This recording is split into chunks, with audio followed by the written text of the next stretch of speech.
السلام عليكم ورحمة الله وبركاته نحمده ونصلي على رسوله الكريم أما بعد فأعوذ بالله من الشيطان الرجيم بسم الله الرحمن الرحيم رب اشرح لي صدري ويسر لي أمري واحلل عقدة من لساني يفقه قولي واجعل لي وزيرا من أهلي اللهم إنا نسألك علما نافعا وعملا متقبلا ورزقا حلالا واسعا طيبا اللهم اجعلنا من الذين آمنوا وعملوا الصالحات وتواصوا بالحق وتواصوا بالصبر اللهم اجعلنا للمتقين إماما اللهم اجعلنا من الذين لا خوف عليهم ولا هم يحزنون اللهم انصر المجاهدين في كل مكان اللهم انصر المجاهدين المستضعفين في كشمير فلسطين وغزة آمين يا رب العالمين قال النبي صلى الله عليه وسلم انما الاعمال بالنیات اعمال کا دار و مدار نیتوں پہ ہے۔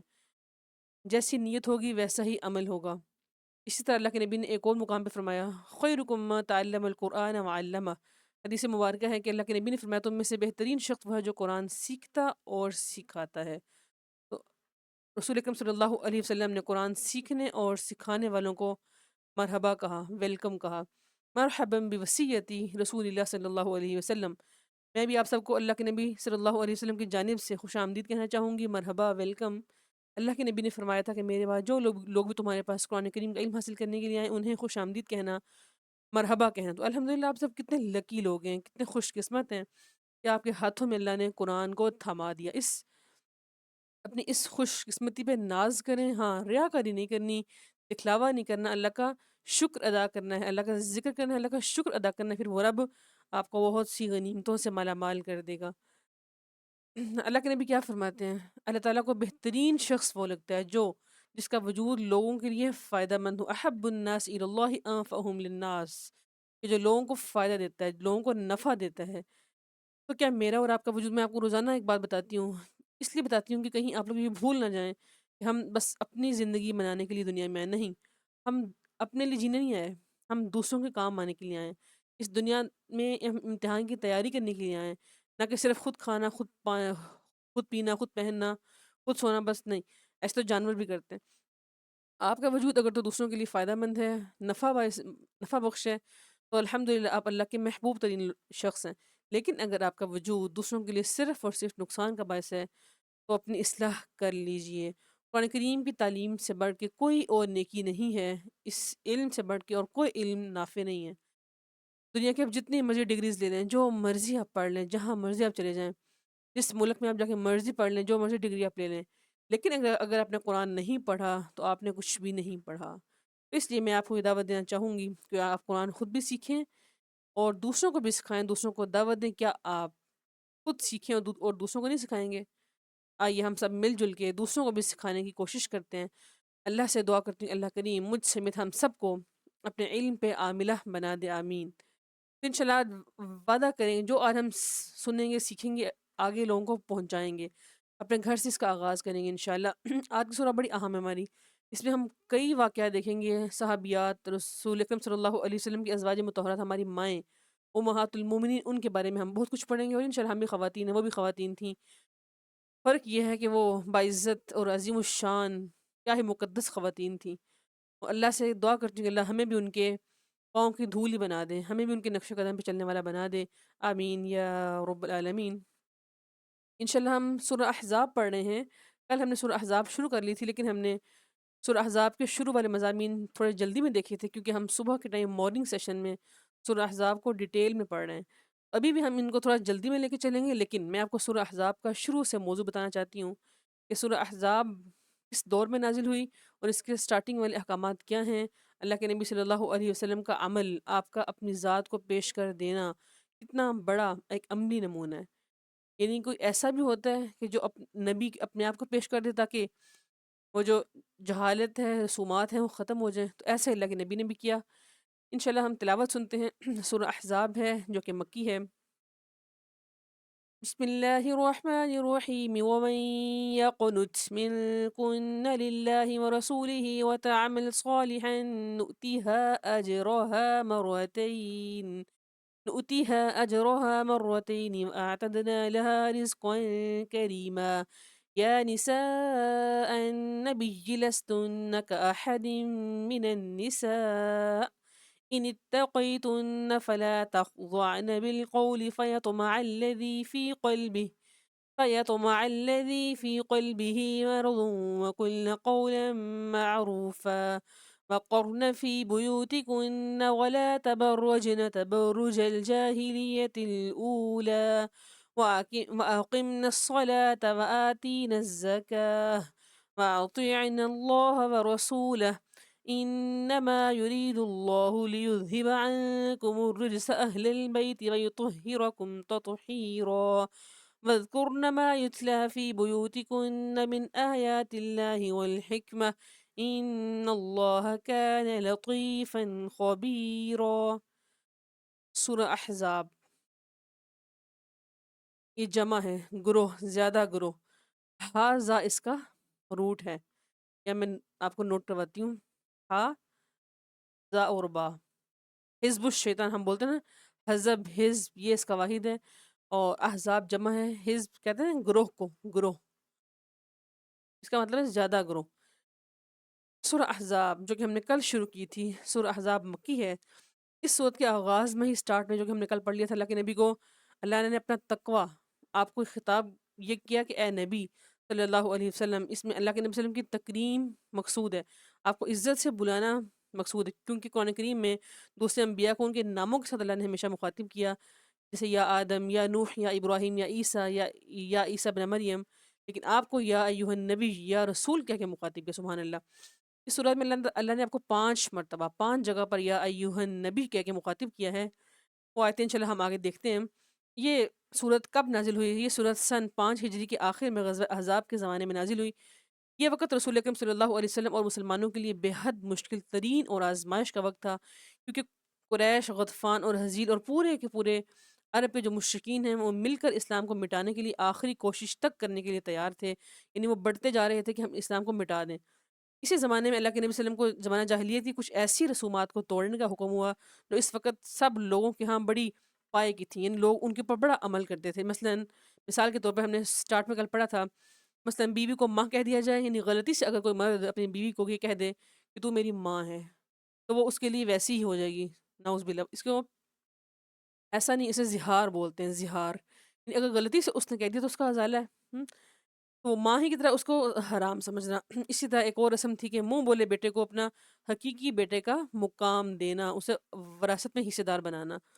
اور اسی طرح اس کی بیوی کے ساتھ بہو کی طرح نکاح کو حرام سمجھنا، کہ اگر منہ بولا بیٹا ہے تو اس کی جو بیوی ہے وہ میری بہو ہے، اور اس سے نکاح، سسر کا نکاح نہیں ہو سکتا. یعنی یہ ان کے اندر ایک گندی رسم تھی. تو متبنہ جو بیٹا ہے، یعنی منہ بولا جو بیٹا ہے، یہ رسم اتنی پختہ تھی، اتنی پائیدار تھی کہ جب تک اللہ کے نبی صلی اللہ علیہ وسلم اپنے آپ کو اپنے عمل سے خود اس کو نہ توڑتے تو اس کا کبھی خاتمہ نہ ہوتا. اسی لیے آپ صلی اللہ علیہ وسلم نے نبوت سے پہلے اپنے ایک آزاد کردہ غلام زید بن حارثہ کو اپنا منہ بولا بیٹا بنایا ہوا تھا. اور جاہلیت کی رسومات میں سے ایک رسم یہ بھی تھی کہ غلام آزاد بھی ہو جاتے تو اسے حقیر سمجھتے، اور آزاد لوگوں کو درجات دینے کے لیے تیار نہ تھے. یعنی غلاموں کو غلام ہی سمجھتے ہمیشہ، یہ ان کی ایک مینٹیلٹی تھی. تو اللہ کے نبی صلی اللہ علیہ وسلم نے سب سے پہلے اس رسم کو توڑا اور اپنی پھوپھی زاد بہن حضرت زینب رضی اللہ، اپنی پھوپھو کی بیٹی زینب بنت جہش سے کا نکاح، جو کہ ایک نہایت امیر اور اونچے خاندان کی تھی، اپنے آزاد کردہ غلام زید سے کر دیا. لیکن وہ مانتی نہیں تھی، لیکن اللہ کے نبی کی بات مانتے ہوئے انہوں نے ان سے نکاح کر لیا. لیکن ان دونوں کی آپس میں باہمی آہنگی نہ ہو پائی، یعنی آپس میں مائنڈ نہ مل پائے. اور وہ ہمیشہ اللہ کے نبی کے پاس آ کے زید بھی کہتے تھے کہ اللہ کے نبی مجھے اچھا نہیں لگتا کہ میں غلام ہوں اور وہ آزاد ہے. تو زینب رضی اللہ عنہا بھی خوش نہیں تھی ان کے ساتھ. تو جب ان دونوں میں موافقت نہ ہو پائی تو زید رضی اللہ عنہ نے ان کو طلاق دے دی. اور اب آپ صلی اللہ علیہ وسلم کی یہ خواہش تھی کہ وہ زینب یعنی اپنی پھپھی کی بیٹی سے خود نکاح کر لیں، کیونکہ اس نے زید سے نکاح کرنے کے لیے بہت بڑی قربانی دی تھی. اور ان کی دلجوئی بھی اس میں تھی کہ اللہ کے نبی ان کو تھامتے. اب وہ متعلقہ ہو چکی تھی کہ ان کو طلاق ہو چکی تھی، لیکن اللہ کے نبی کو ایک ڈر تھا. وہ ڈر کیا تھا کہ پورے عرب کے مشرکین اور منافقین تانے ماریں گے، آپ کو تانے ماریں گے کہ اپنے منہ بولے بیٹے کی بیوی سے، یعنی کہ محمد صلی اللہ علیہ وسلم نے اپنی بہو سے نکاح کر لیا. نعوذ باللہ. یعنی محمد صلی اللہ علیہ وسلم خود بہو سے نکاح کو حرام کہتے ہیں، لیکن خود انہوں نے بہو سے نکاح کر لیا ہے. اس کے علاوہ مسلمانوں کے لیے زیادہ سے زیادہ 4 بیویوں کا نکاح اس وقت جائز تھا. تو آپ وسلم زینب سے نکاح کرتے تو آپ کی یہ پانچویں بیوی ہوتی، اس سے پہلے آپ کی چار بیویاں موجود تھیں، حضرت سودا رضی اللہ عنہ، حضرت عائشہ رضی اللہ عنہ، حفصہ رضی اللہ عنہ اور ام سلمہ رضی اللہ عنہن، یہ چاروں آپ کے نکاح میں موجود تھیں۔ تو اس پر بھی کفار نے بڑے طعنے دینے تھے، اور طرح طرح کے گلے اور باتیں کسنی تھیں۔ اس معاملے میں اللہ تعالیٰ نے اللہ کے نبی کو 4 سے زائد بیویاں رکھنے کی خصوصی اجازت دی، جو کہ ہم انشاءاللہ اسی صورت میں پڑھیں گے، یا ایھا النبی ان احللنا لک ازواجک اللاتی آتیت اجورہن۔ تو اللہ نے آپ کو یہ آیت نازل کر کے آپ کو اجازت دے دی کہ آپ 4 سے زائد اپنی بیویاں رکھ سکتے ہیں۔ تو پھر اللہ نے اس صورت کا آغاز اس طرح کیا کہ اے نبی صلی اللہ علیہ وسلم، آپ نے کافروں سے اور مشرکین سے ڈرنا نہیں ہے، آپ نے اللہ سے ڈرنا ہے۔ یہ انتہائی خوبصورت مثال ہے، اور لمبی بات کو مختصر کرنے کے لیے ایک خوبصورت مثال ہے، وہ کافی ہے کہ کافروں سے ڈرنا نہیں ہے، منافقین سے ڈرنا نہیں، اگر ان سے آپ ڈریں گے تو ڈرتے ہی رہیں گے، آپ نے صرف اور صرف اللہ سے ڈرنا ہے، ان کا کہنا نہیں ماننا، آپ نے اللہ کا کہنا ماننا۔ اس طرح اللہ کے نبی صلی اللہ علیہ وسلم نے ان رسومات کو خود ختم کیا۔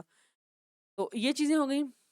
معلوم ہوا کہ جو منہ بولا بیٹا ہے وہ آپ کے حقیقی بیٹے کی طرح نہیں ہوگا۔ پھر اسی طرح ہم نے اس میں ایک چیز یہ بھی پڑھی تھی کہ جو منہ بولا بیٹا ہے تو اس کو اس کے اصل باپ کی نسبت سے بلانا ہے، یہ نہیں کہنا کہ جس نے اس کو پالا ہوا ہے اس کے نام سے نہیں، بلکہ اس کو اس کے اپنے باپ کے نام سے پکارا جائے گا۔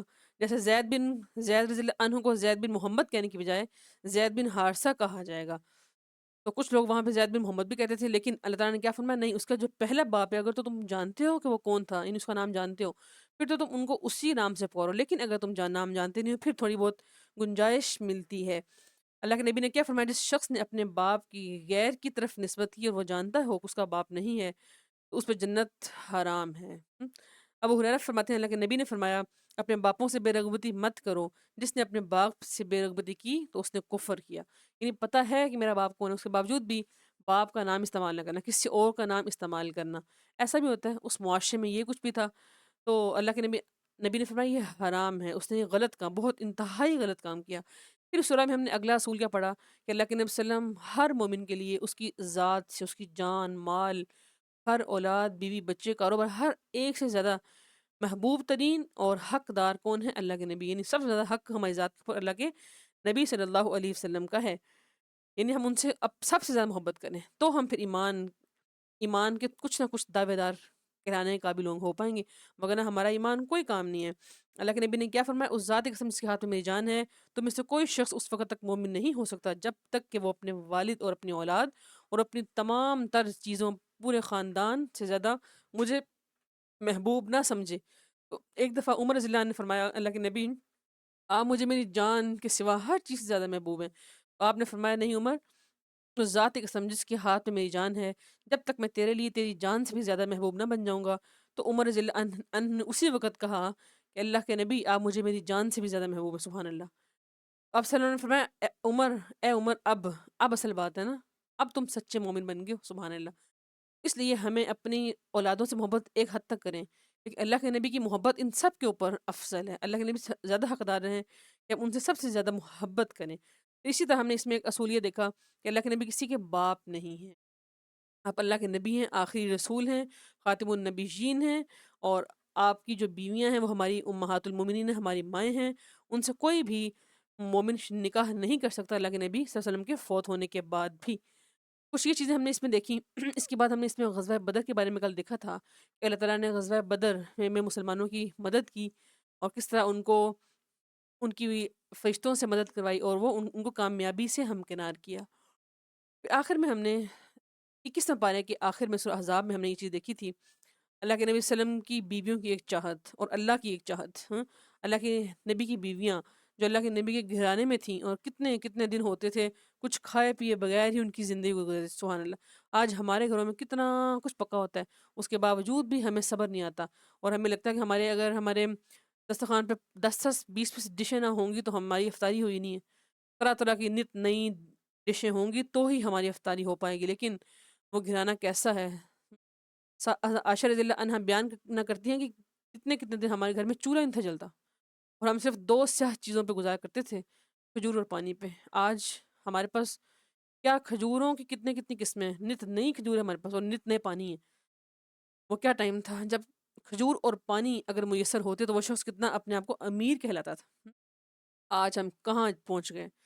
دنیا کی محبت نے، دنیا کی لالچ نے ہمیں کس قدر حریص بنا دیا کہ ہمیں اپنی پہچان ہی نہیں رہی، ہم اپنی پہچان خود کھو گئے۔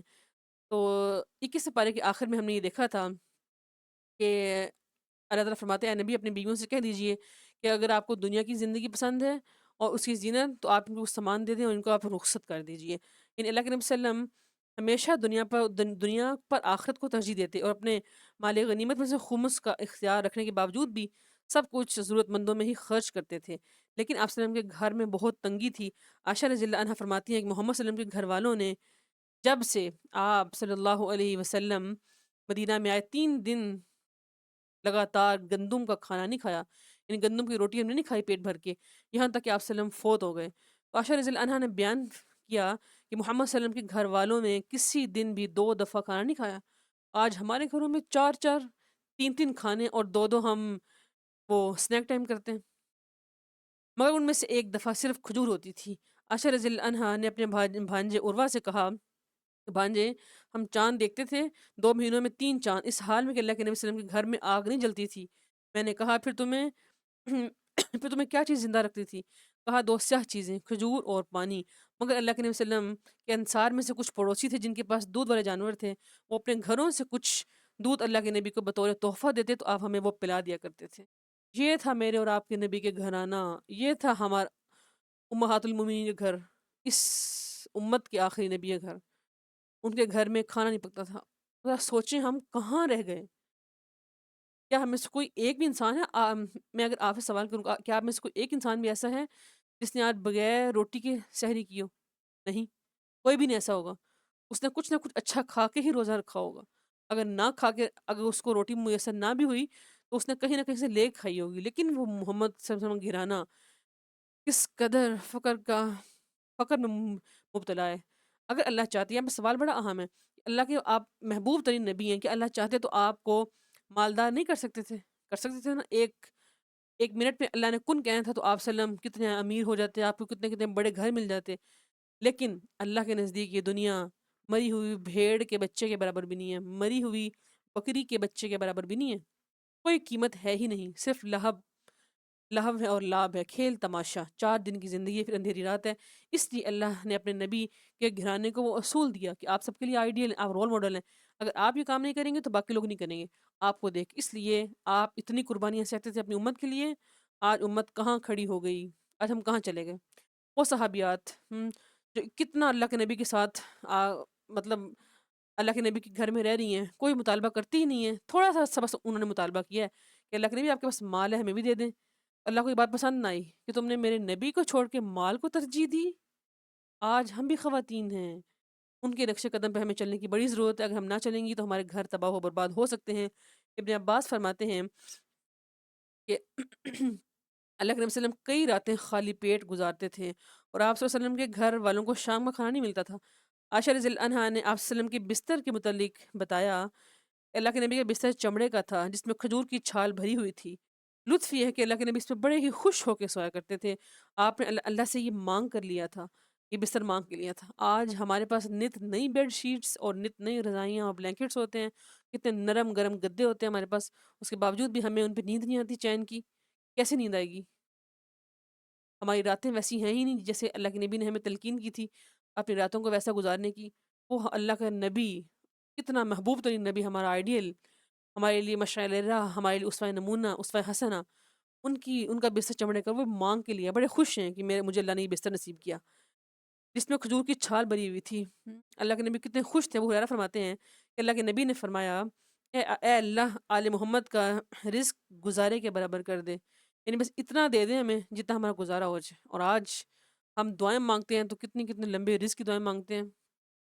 افطاری کے ٹائم پہ ہماری ڈشز کتنی کتنی ہوتی ہیں، بڑا بڑا افسوس مجھے ہوتا ہے، مجھ سمیت ہم سب کی اب یہ سوچ بن گئی کہ اگر ہم نے کچھ نیا پکایا نہیں نا تو ہم کسی گھر میں افطاری نہیں بھیج سکتے۔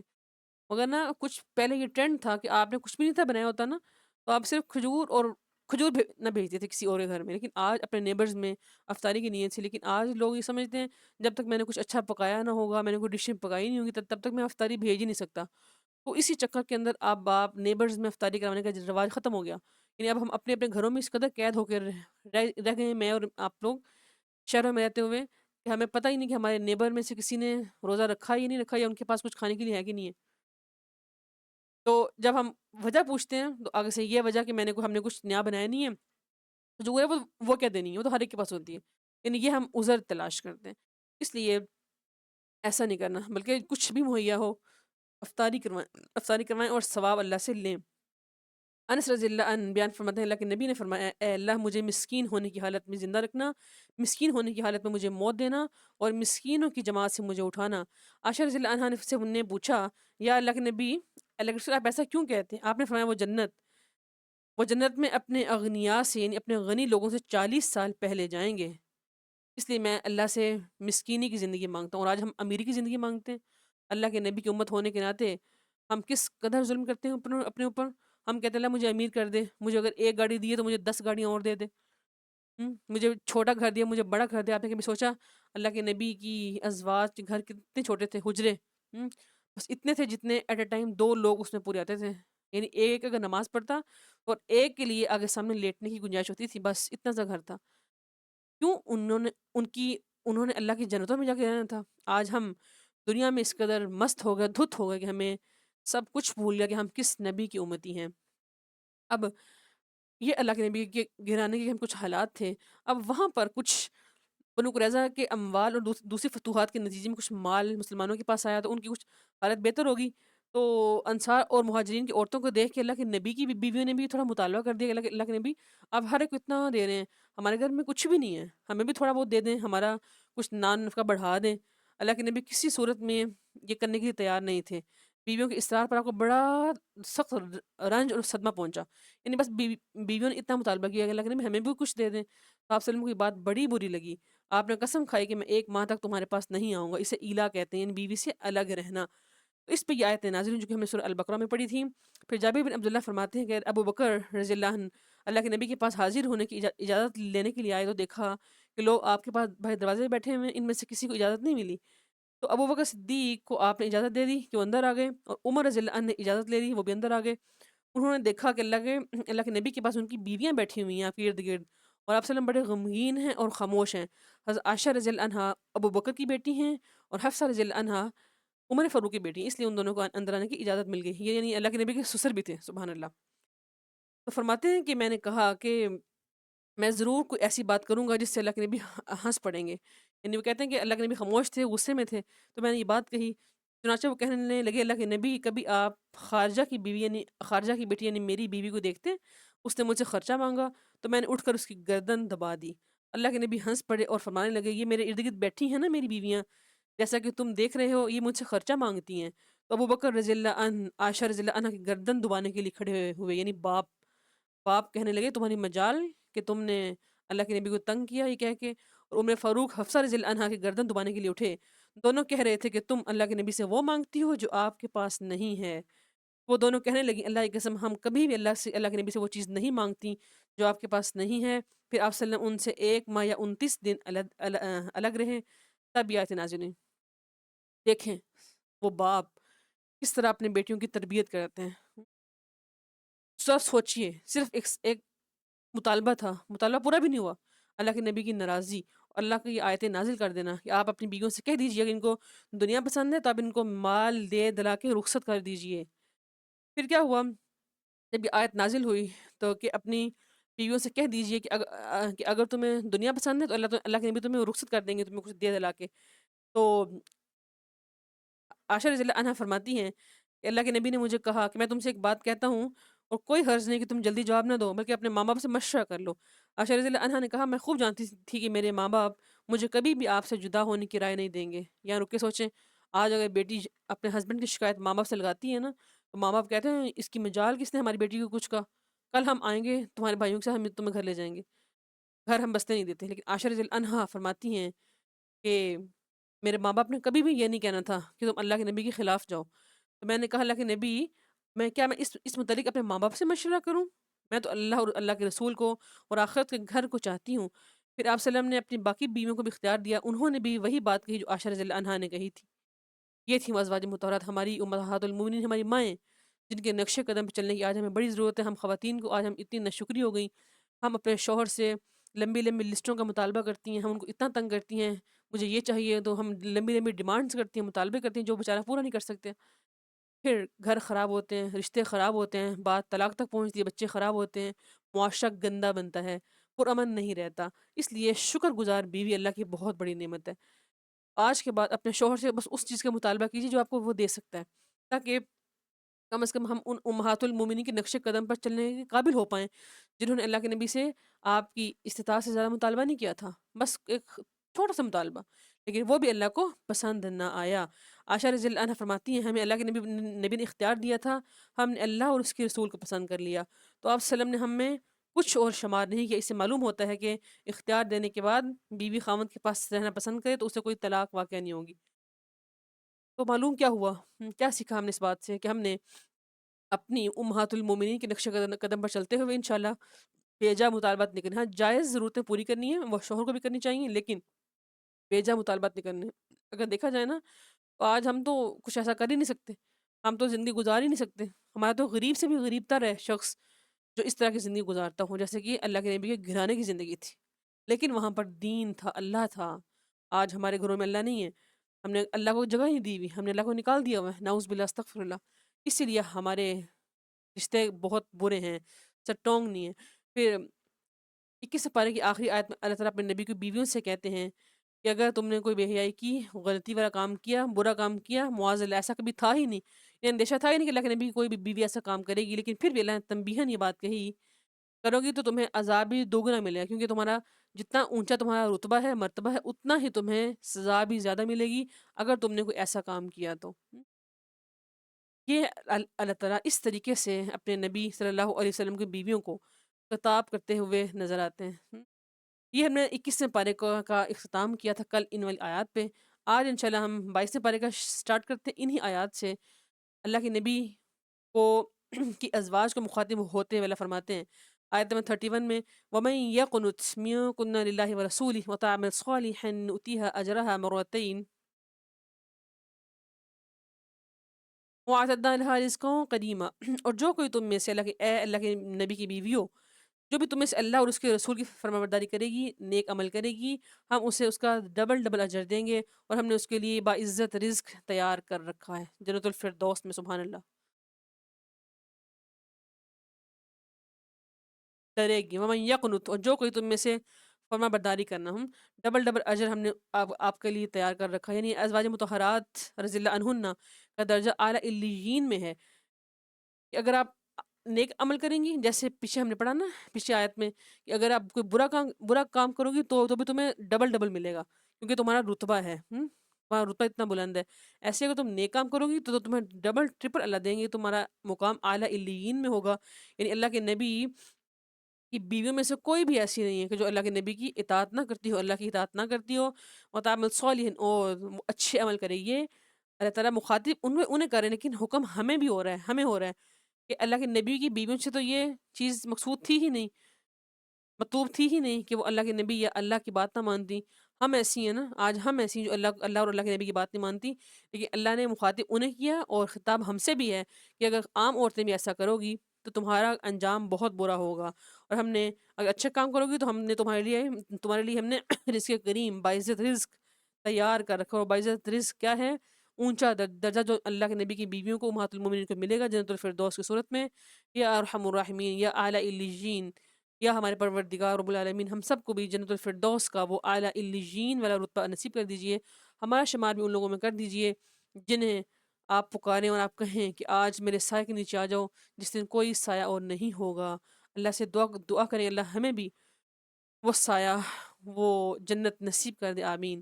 یا نساء النبی لستن کاحد من النساء، اے نبی کی بیوی تم عام عورتوں کی طرح نہیں ہو، لستن نہیں ہو تم کسی ایک کی طرح، من النساء عورتوں میں سے۔ تنبیہاً اللہ ازواج مطہرات کو حکم دے رہے ہیں اللہ کے نبی کی بیویوں کی، اور اگر تم اللہ تعالیٰ سے ڈرتی ہو اور بعد میں نرمی اختیار نہ کرو، وہ شخص جس کے دل میں بیماری ہے وہ طمع کرے گا، اور تم ہمیشہ اچھی بات کہو، معروف بات کہو۔ نبی کی بیوی تم کسی عام عورت کی طرح نہیں ہو۔ اب یہاں پر گفتگو کے آداب سکھائے جا رہے ہیں اللہ کے نبی کی بیویوں کو، اللہ کے نبی کی ازواج کو، امہات المومنین کو، کہ تم عام عورتوں کی طرح نہیں ہو، تمہارا مقام عام عورتوں سے بلند ہے، عظیم الشان ہے، تمہیں فوقیت اللہ نے نصیب کی ہے، تم امہات المومنین ہو، کوئی عورت تمہارے درجے میں درجے تک نہیں پہنچ سکتی، تم خاتم النبیین کے ازواج و اپنی قدر کو خود پہچانو، اللہ کے رسول کی اطاعت کرو اور دوسری عورتوں سے ہمیشہ بڑھ کے رہو، ان سے کبھی بھی ان ان کا مقابلہ نہ کرو، لیکن اللہ سے ڈر کے رہو، اپنی آوازوں کو پست کرو، ایسا نہ ہو کہ وہ شخص جس کے دل میں چور ہے وہ اس کا ناجائز فائدہ اٹھا لے۔ بات کے بات کا انداز اللہ ان کو سکھا رہے ہیں، دھیمے لہجے میں اور رغبت دلانے والے کلام سے بات نہیں کرنی، یعنی اس طریقے سے بات نہیں کرنی کہ اگلا شخص جو آپ کے لیے غیر محرم ہے، آپ کے لیے آپ کا نامحرم ہے، اس کے دل میں ایک قلق پیدا ہو، اور وہ آپ سے ناجائز تعلق رکھنے کا مطالبہ کرے، یعنی ایسی نرم بات کو اللہ نے ممنوع کر دیا، ختم کر دیا، ایسا نہیں کرنا بلکہ سختی والی بات کرنی ہے۔ اگر نرمی والی بات کا نہ کرو گی تو شہوت زنا کی طرف تم جا سکتی ہو، نعوذ باللہ۔ اور جو شہوت ہے وہ شروع ایسی ہوتی ہے، خواتین کی آواز کتنی پولائٹ ہوتی ہے، اپنی طرف مائل کرنے والی، اپنی طرف رجوع کرنے والی ہوتی ہیں، تو اللہ نے ایک اصول دے دیا کہ جب بھی کسی غیر محرم سے بات کرنی تو اونچی آواز سے بات کرنی ہے، اور دو ٹوک بات کرنی ہے، ٹو دی پوائنٹ بات کرنی ہے، تاکہ اگلے شخص کے دل میں یہ خیال ہی نہیں پیدا، اسے پتہ ہو کہ یہاں میرا کام نہیں چلنا۔ وَقُلْنَ قَوْلًا معروف، اور تم اچھی اور بھلی بات کو، سچی بات کو، معروف بات کو، نرم کلامی سے بات نہیں کرنی، ہاں بات آرام سے کرنی ہے، دھیمے لہجے سے، لیکن ٹو دی پوائنٹ کہ اگلا شخص آپ کو استعمال نہ کر پائے۔ اب معروف بات میں مزہ نہیں ہوتا، معروف بات غیر سنجیدہ نہیں ہوتی، یہ سنجیدہ بات کرنی ہے، معروف بات ہے، لیکن ایسے نہ ہو کہ دوسرا شخص مائل ہو سکے، اس کو جواب بھی مل جائے بات کا اور وہ خاموشی سے واپس چلا جائے۔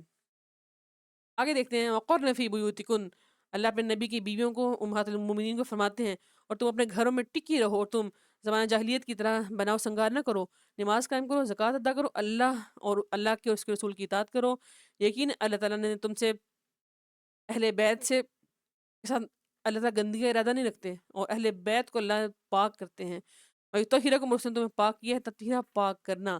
اب گھر میں قرار پکڑنا، گھر میں رہنا، گھر میں ٹکی رہنا، کتنی بڑی یہ ہمیں بھی اصول ایک مل رہا ہے، گھر میں ٹکنا عورت کا شیوا ہے، عورت کا حسن ہے، خوبصورتی۔ عائشہ رضی اللہ عنہا فرماتی ہیں، جب پردہ ہم پہ لاگو ہوا، پردے آنے کے بعد حضرت سودا رضی اللہ عنہا قضائے حاجت کے لیے باہر نکلتی، تو وہ تھوڑی موٹی تھیں، جسامت میں بڑی تھیں، جسمانی طور پہ عورتوں سے اونچی تھیں، جو شخص انہیں جانتا پردے کے باوجود اسے یہ چھپی نہیں ہوتی تھیں۔ عمر بن خطاب نے انہیں دیکھا اور کہا، سودا رضی اللہ عنہ، اللہ کی قسم ہم آپ سے پوشیدہ نہیں، آپ ہم سے پوشیدہ نہیں رہ سکتی، اس لیے دیکھ لیجئے کہ آپ کیسے باہر نکلا کریں۔ عائشہ رضی اللہ عنہا فرماتی ہیں، سودا رضی اللہ عنہا یہ سنتے ہی الٹے پاؤں لوٹ گئیں، اور اس وقت اللہ کے نبی میرے ہاں کھانا کھا رہے تھے، آپ کے دستے مبارک میں گوشت کی ہڈی تھی، اور وہ اندر آئیں اور کہنے لگے، اللہ کے نبی میں باہر نکلی تھی اور عمر رضی اللہ عنہ نے مجھے اس طرح کہا ہے۔ تو عائشہ رضی اللہ عنہا نے کہا، اسی وقت اللہ تعالیٰ نے یہ آیتیں وحی کے ذریعے آپ کے اوپر نازل کیں، اور آپ وحی کی کیفیت میں چلے گئے، اور ہڈی آپ کے ہاتھ میں تھی، آپ نے اسے رکھا نہیں۔ اللہ کے نبی نے فرمایا، تم سب امہات المومنین کو اجازت دے دی گئی ہے کہ تم ضرورت کے لیے باہر جا سکتی ہو، یعنی جا سکتی ہو، اور ضرورت کے لیے اس وقت واش روم بھی باہر جا کے ہوا کرتے تھے، قضاء حاجت کے لیے باہر جایا کرتی تھیں۔ اب اللہ کے نبی کے دور میں خواتین گھروں سے باہر نکلتی تھیں، کیسے نکلتی تھیں؟ ہاں نماز کے لیے جاتی تھیں، مسجدوں کے لیے، لیکن زمانہ جاہلیت کی طرح بناؤ سنگار نہیں کرتی تھیں، جیسے کہ سب سے پہلا فتنہ بنی اسرائیل میں سٹارٹ ہوا تھا نا، عورت کی وجہ سے، جس نے بناؤ سنگار کیا تھا، تو ایسا نہیں کرنا۔ آج ہم جب گھروں سے باہر نکلتی ہیں، اتنی اتنی خوشبو لگاتی ہیں، کتنے کتنے میل کوسوں دور مردوں کو ہماری خوشبو آتی ہے، پازیب پہنتی ہیں اور چھن چھن کی آوازوں میں سے مرد مائل ہوتے ہیں، الا ماشاء جب ہم لوگ ڈریس پہنتے ہیں آج کے دور میں، ابایا کے نام پہ، پردے کے نام پہ ہم اپنے آپ کو دھوکہ دے رہے ہوتے ہیں، وہ ابایا جس سے آپ کے جسم کا ہر عضو نمایاں ہوتا ہے، آپ کی چیسٹ، آپ کی ہپ، آپ کا سب کچھ نظر آتا ہے، تو کیا وہ آپ کا ابایا ہے؟ کیا وہ آپ کو سیکیور کرتا ہے؟ ہرگز نہیں، بلکہ یہاں تک کہ آپ کھلی چادر نہ لے لیں جس سے آپ کے عضو نظر نہ آئیں، یہ چیز زیادہ آپ کے لیے بہتر ہے۔ اللہ تعالیٰ کے رسول اللہ کے نبی صلی اللہ علیہ وسلم نے فرمایا، میں نے جہنم میں دیکھا اکثر عورتیں، استغفر اللہ، کیونکہ یہ کثرت سے زبان درازی کرتی ہیں، اور تانے کرتی ہیں، شوہر کی ناشکری کرتی ہیں، جہنم میں یہ زیادہ جائیں گے۔ ابو موسیٰ اشعری سے روایت ہے، اللہ کے نبی نے فرمایا، جب کوئی عورت عطر لگائے تو پھر وہ مردوں کے درمیان سے گزرے تاکہ مرد اس کی خوشبو سونگے، تو عورت ایسی ہے جیسے کہ اس نے، استغفر اللہ، یعنی آپ نے ایسی خاتون کو شدید برا کہا، یہاں تک کہ اس نے زنا کیا ہے، جب تک وہ واپس آ کے غسل نہ کرے گی تو وہ پاک نہ ہوگی۔ ابو ہریرہ فرماتے ہیں کہ اللہ کے نبی نے فرمایا، جو خاتون خوشبو کی دھونی حاصل کرے پھر وہ ہمارے ساتھ نماز عشاء میں شامل ہو، اسے چاہیے کہ نماز اپنے گھر میں پڑھ لے۔ آج ہماری خوشبوئیں، ہمارے پرفیومز، ہمارے عطر، ہماری باڈی سپریز کہاں جاتے ہیں، کتنی کتنی ان کی ہیوی خوشبو ہوتی ہے۔ اسی لیے عورت کو چاہیے کہ صرف خوشبو اپنے گھر میں رکھے۔ ہاں، عورت کی خوشبو ایسی ہے کہ جس کا رنگ ہو، خوشبو نہ ہو، اور مرد کی خوشبو ایسی ہے کہ جس کی خوشبو ہو اس کا رنگ نہ ہو۔ اپنی خوشبوؤں کی طرف زیادہ توجہ دیں۔ آج یونیورسٹی کالجز میں پڑھنے والی لڑکیاں مہنگے برانڈڈ پرفیوم خریدتی ہیں، اسی وجہ سے یہ لیتی ہیں کہ ہمیں اچھا لگتا ہے، ہم سے خوشبو آتی رہے۔ لیکن آپ کے ساتھ ہونے والے غیر محرم، غیر مرد جب خوشبو سونگھتے ہیں تو ان کے دل کے اندر تمنا پیدا ہوتی ہے، ان کے دل کے اندر شیطان ایک کلک کرتا ہے ان کے دل کو، پھر وہ آپ کی طرف مائل ہوتے ہیں۔ عبداللہ بن مسعود سے روایت ہے کہ اللہ کے نبی نے فرمایا اللہ تعالیٰ نے ان عورتوں پر لعنت کی ہے جو استغفر اللہ استغفر اللہ جسم کو گندواتی ہیں۔ اور محمد بن عیسیٰ نے اپنی روایت میں یہ بھی کہا کہ اللہ تعالیٰ نے ان عورتوں پر لعنت کی ہے جو بالوں میں جوڑا لگاتی ہیں۔ عثمان نے فرمایا اپنے بال اکھاڑنے والیاں، ان پہ اللہ نے لعنت کی ہے، اور جو اپنے دانتوں میں حسن و جمال کے لیے سوراخ کرواتی ہیں، یعنی کشادہ کرواتی ہیں، اللہ کے بنائی ہوئی صورت اور شکل کو بدلتی ہیں۔ راوی کہتے ہیں کہ قبیلہ بنی اسد کی ایک عورت جس کا نام یعقوب تھا، اس کو جب یہ اطلاع ہوئی کہ وہ عورت قرآن کریم پڑھتی تھی، عبداللہ بن مسعود کی خدمت میں آئی اور اس نے کہا مجھے اطلاع ملی ہے کہ تم نے گندوانے والیوں پر اللہ کی لعنت کی ہے۔ جس نے گندوانا ہے یعنی جس کے جسم کو گوندا جائے۔ اور محمد بن عیسیٰ نے یہ بھی کہا کہ بالوں میں جوڑا لگانے والی۔ عثمان نے کہا ہاں ایسا ہی ہے، یعنی ان تمام کاموں کرنے والی عورت کے اوپر اللہ کی لعنت ہے۔ پھر انہوں نے فرمایا، ابن مسعود فرماتے ہیں کہ میں کیوں اس پہ لعنت نہ بھیجوں جس پہ اللہ کے نبی نے لعنت بھیجی ہے، اور وہ کتاب اللہ کے اعتبار سے لعنت کی مستحق بھی ہے۔ اس عورت نے کہا کہ میں نے اپنے دونوں گتوں کے درمیان قرآن پڑھا ہے، لیکن مجھے یہ بات کہیں نہیں ملی۔ عبداللہ نے کہا واللہ اگر تم کتاب اللہ پر غور و فکر کرتی تو تلاوت کرتی تو تمہیں لازمی طور پر یہ حکم مل جاتا۔ پھر انہوں نے یہ آیت کریمہ پڑھی وما آتاکم الرسول فخذوہ وما نہاکم عنہ فانتہوا، کہ جو اللہ کے رسول تمہیں دیں وہ تم لے لو، اور جس سے وہ تمہیں منع کرے اس سے تم رک جاؤ۔ ابن مسعود فرماتے ہیں کہ اگر وہ عورت اس قسم کی باتیں کرتی ہوتی تو ہمارے ساتھ نہ ہوتی۔ آج ہم کیا کرتے ہیں؟ بالوں کے بیچ میں سوراخ کروانا، گندوانا، اپنے جسم کو اس طرح کا اپنی مرضی کا بنوا لینا، کتنا کتنا کچھ آج کے دور میں ہم اپنے میک اپ اور بیوٹی کے نام پہ ہم اپنے جسم میں کتنا کتنا کچھ کرواتے ہیں۔ پالرز اب آگے عید آ رہی ہے نا، یہ پالرز میں راتیں بھری ہوئی ہوں گی، راتوں کو ہم لوگ وہاں جائیں گے۔ ایون ایک حد تک اللہ اور اللہ کے نبی نے آپ کو بناؤ سنگا کی اجازت دی ہے، اپنے حلال رشتوں کے سامنے، اپنے شوہر کے سامنے آپ کر سکتے ہیں، لیکن ہم اس کے سامنے نہیں کرتے، باقی ہم ہر ایک کے سامنے کرتے ہیں۔ کتنا کھلا تضاد ہے۔ ابو ہریرہ فرماتے ہیں کہ ان سے ایک عورت ملی جس سے خوشبو آ رہی تھی اور اس کے کپڑے ہوا میں اڑ رہے تھے، تو آپ نے کہا جبار کی بندی، جب تم مسجد میں آئی ہو تو مسجد میں ہی؟ وہ بولی ہاں۔ انہوں نے کہا تم نے مسجد جانے کے لیے خوشبو لگا رکھی ہے؟ وہ بولی ہاں۔ آپ نے کہا میں نے اپنے حبیب ابو القاسم صلی اللہ علیہ وسلم سے سنا اس عورت کی نماز قبول نہیں ہوتی جو وہ مسجد میں خوشبو لگا کے آتی ہے جب تک وہ واپس لوٹ کر جنابت کا غسل نہ کر لے۔ ابو داؤد کی روایت ہے۔ استغفر اللہ، یعنی وہ عورت ایسی ہے جیسے اس نے اس پہ غسل واجب ہو گیا ہے، جس کی خوشبو کسی غیر محرم کے ناک میں پڑی ہے۔ تو آج ہم کیا کرتے ہیں؟ سوچئے، نوٹ کرنا، آج اکیلے میں بیٹھ کے سوچنا کیا میری خوشبو کب کب کسی غیر محرم تک پہنچی ہے۔ اسی لیے اللہ کے بندیوں سدھر جاؤ، زمانہ جاہلیت کی طرح بناؤ سنگار نہ کرو، کیونکہ پہلا فتنہ بنی اسرائیل کی اس عورت نے ہی سٹارٹ کیا تھا جس کا قد چھوٹا تھا، اور اس نے ہیل پہنی تاکہ سب لوگ میری طرف مائل ہوں۔ نماز قائم کرو، زکوٰۃ ادا کرو، اللہ اور اللہ کے نبی کی اطاعت کرو، اللہ تعالیٰ تم سے گندگی کو اہل بیت لے جائیں گے اور تمہیں وہ پاک کر دیں گے۔ اچھی طرح پاک کرنا۔ اہل بیت، اللہ کے نبی کی بیویاں، سبحان اللہ۔ آگے دیکھیں آیت نمبر 34 میں اللہ فرماتے ہیں وَاذْكُرْنَ مَا يُتْلَىٰ فِي بُيُوتِكُنَّ مِنْ آیَاتِ اللَّهِ وَالْحِکْمَةِ إِنَّ اللَّهَ كَانَ لَطِیفًا خَبِیرًا، اور تمہارے گھروں میں اللہ تعالیٰ کی آیتیں اور حکمت میں جو کچھ بھی تلاوت کی جاتی ہے اس کو تم پڑھو، یقیناً اللہ تعالیٰ بہت ہی باریک بین اور خبردار ہے۔ اللہ تعالیٰ اپنے نبی کی ازواج کو مخاطب ہو کے فرماتے ہیں تم نے بھلائی کرنی، خود بھی اور دوسروں کو بھی تم نے بھلائی کا حکم دینا ہے۔ جو تلاوت اللہ کے نبی گھروں میں کرتے ہیں، آپ کے گھر میں کرتے ہیں، حکمت سے اس کو سننا ہے۔ مخاطب اللہ کے نبی ہیں، اللہ کے نبی کی بیوی ازواج مطہرات، لیکن پیچھے ہمیں بھی اللہ حکم دے رہے ہیں کہ تم نے بھی ایسا کرنا ہے، اپنے گھروں میں ٹکی رہنا ہے۔ لیکن آج ہم گھروں میں ٹکتے نہیں، ہمیں لگتا ہے میں مرد کے شانہ بشانہ کیوں نہیں کھڑی ہو سکتی، میں کیوں نہیں کما سکتی، مرد کماتا ہے میں کیوں نہیں کماؤں گی۔ کمائی کریں، حلال وے میں کریں، بزنس کریں، لیکن مرد سے ہمیشہ ایک درجہ پیچھے ہی رہیں، اسی میں آپ کی بھلائی، اسی میں آپ کی خیر ہے۔ اللہ نے مرد کو آپ کا نگران بنایا ہے، قوام بنایا ہے، اس کو جانیے۔ اگر جانیں گے تو ہی ہمارے گھر بچ پائیں گے۔ آج ہمارے گھروں میں چاکیوں کی بڑی وجہ یہی ہے کہ عورت کہتی ہے کہ اگر یہ کماتا ہے تو میں نہیں کماتی، تو ایسے ہی اگر بچے پالنے ہیں تو میں پالتی ہوں تو یہ نہیں پالے گا۔ عورت بچوں کو پالنا جہاں باپ کی ذمہ داری ہے، لیکن کئی گنا بڑھ کے وہ ماں کی ذمہ داری ہے۔ آج مائیں اپنے اصل منصب سے پیچھے ہٹ گئیں، بھول گئیں، آج وہ کمائی کی اس پوری دوڑ میں لگ گئیں۔ پیسے کمانے کے لالچ، پیسے کمانے کے حرص نے ان کو بچے نہ پیدا وہ کر کے ایاز کے ہاتھ میں دے دیے، نوکرانیاں رکھ لیں اور خود کمائیاں کرنے کے لیے باہر نکل گئیں۔ اور جب ان سے ہم وجہ پوچھتے ہیں تو کہتے ہیں ہم نے اتنی محنت سے ڈگری حاصل کی تھی، تو کیا جو ڈگری ہے وہ ہم ایسے ہی ضائع کر دیں اپنی شادی کے بعد؟ آپ کو کیا لگتا ہے کہ جو ڈگری ہے وہ آپ کی تبھی قیمت والی جب آپ پیسے کمائیں گے؟ کیا آپ اس ڈگری نے آپ کو تربیت نہیں سکھائی، آپ کو تعلیم نہیں دی؟ وہ تعلیم اور تربیت جو آپ کے جسم کا حصہ بنی ہے، جو آپ کی روح کو رشتے معطر کیا، کیا وہ آپ کو کافی نہیں ہے؟ صرف پیسہ ہی آپ چاہتے ہیں؟ پیسہ اچھی بات ہے، لینا چاہیے، ضرور چاہیے۔ کئی ایسی خواتین ہیں جن کے مرد سٹیبل نہیں ہوتے اور وہ شادی کے بعد پڑھی لکھی ہیں، تو وہ اپنا گھر بھی رن کر رہی، چلا رہی، اچھی بات ہے۔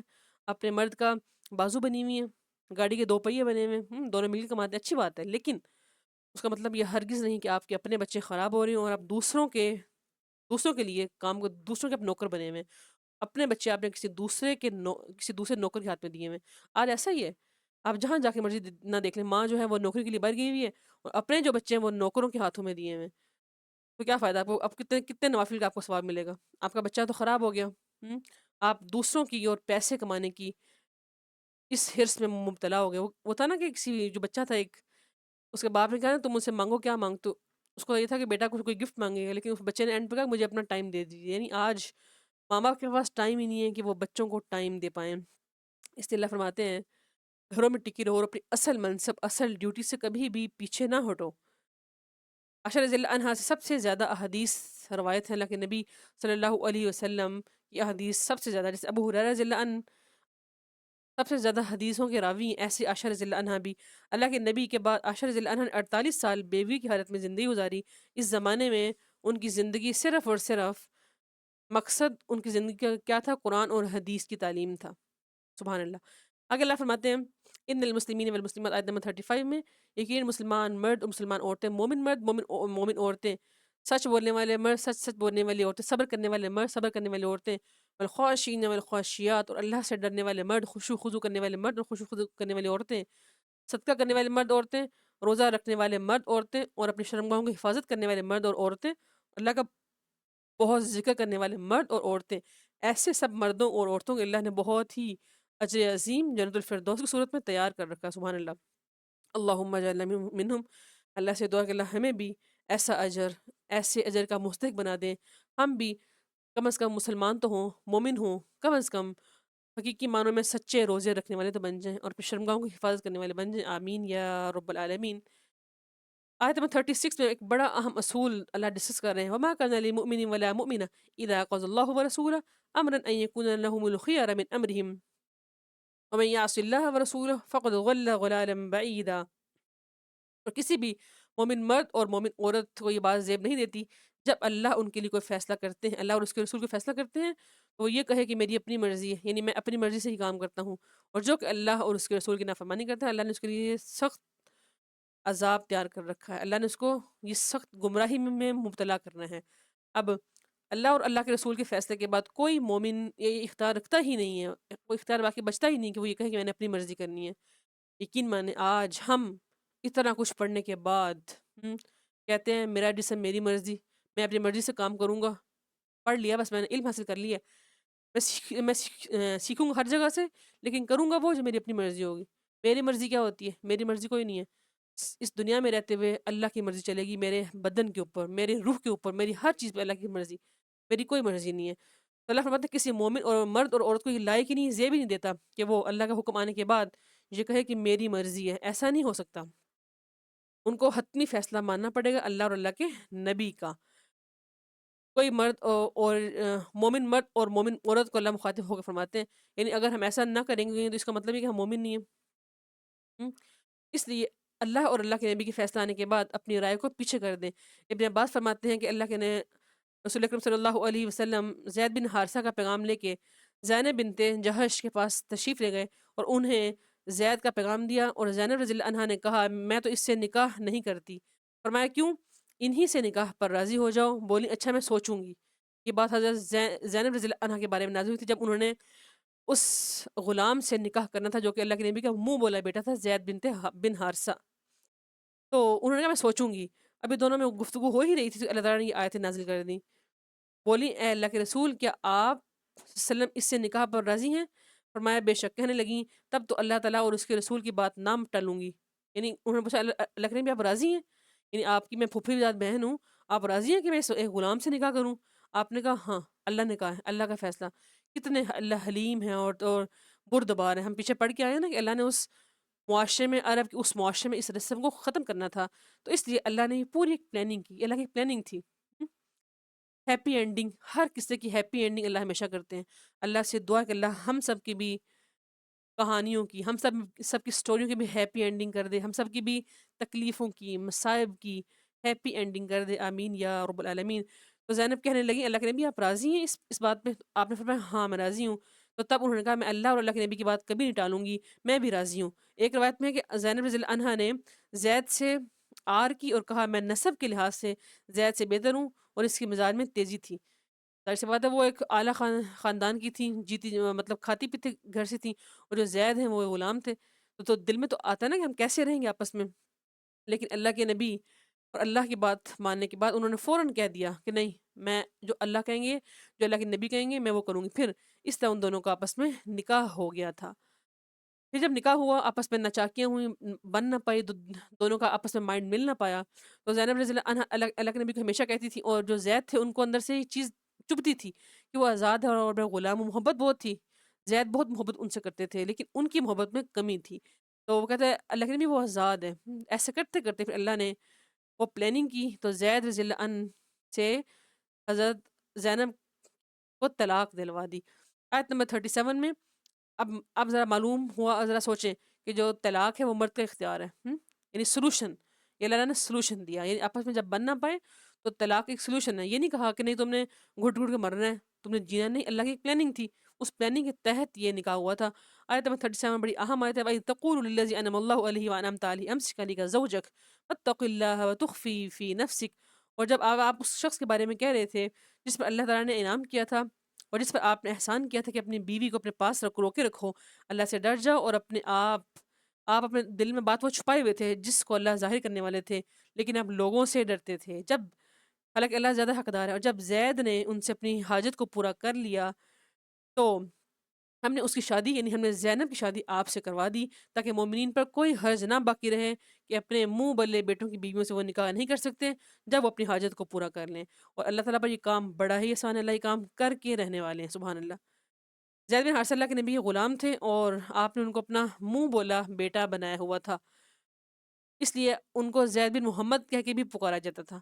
وہ آگے ہم دیکھیں گے جب اللہ نے یہ آیت نازل کی نا، ادعوہم لآبائہم ھو اقسط عند اللہ، کہ ان کو ان کے باپوں کے نام سے پکارو۔ اللہ کے نبی کسی کے باپ نہیں ہے، وہ زید بن حارثہ ہیں۔ پھر ایسے کرتے ہوئے زید بن حارثہ کی بیوی اللہ کے نبی کی پھوپھی زاد بہن یعنی زینب رضی اللہ عنہا تھی۔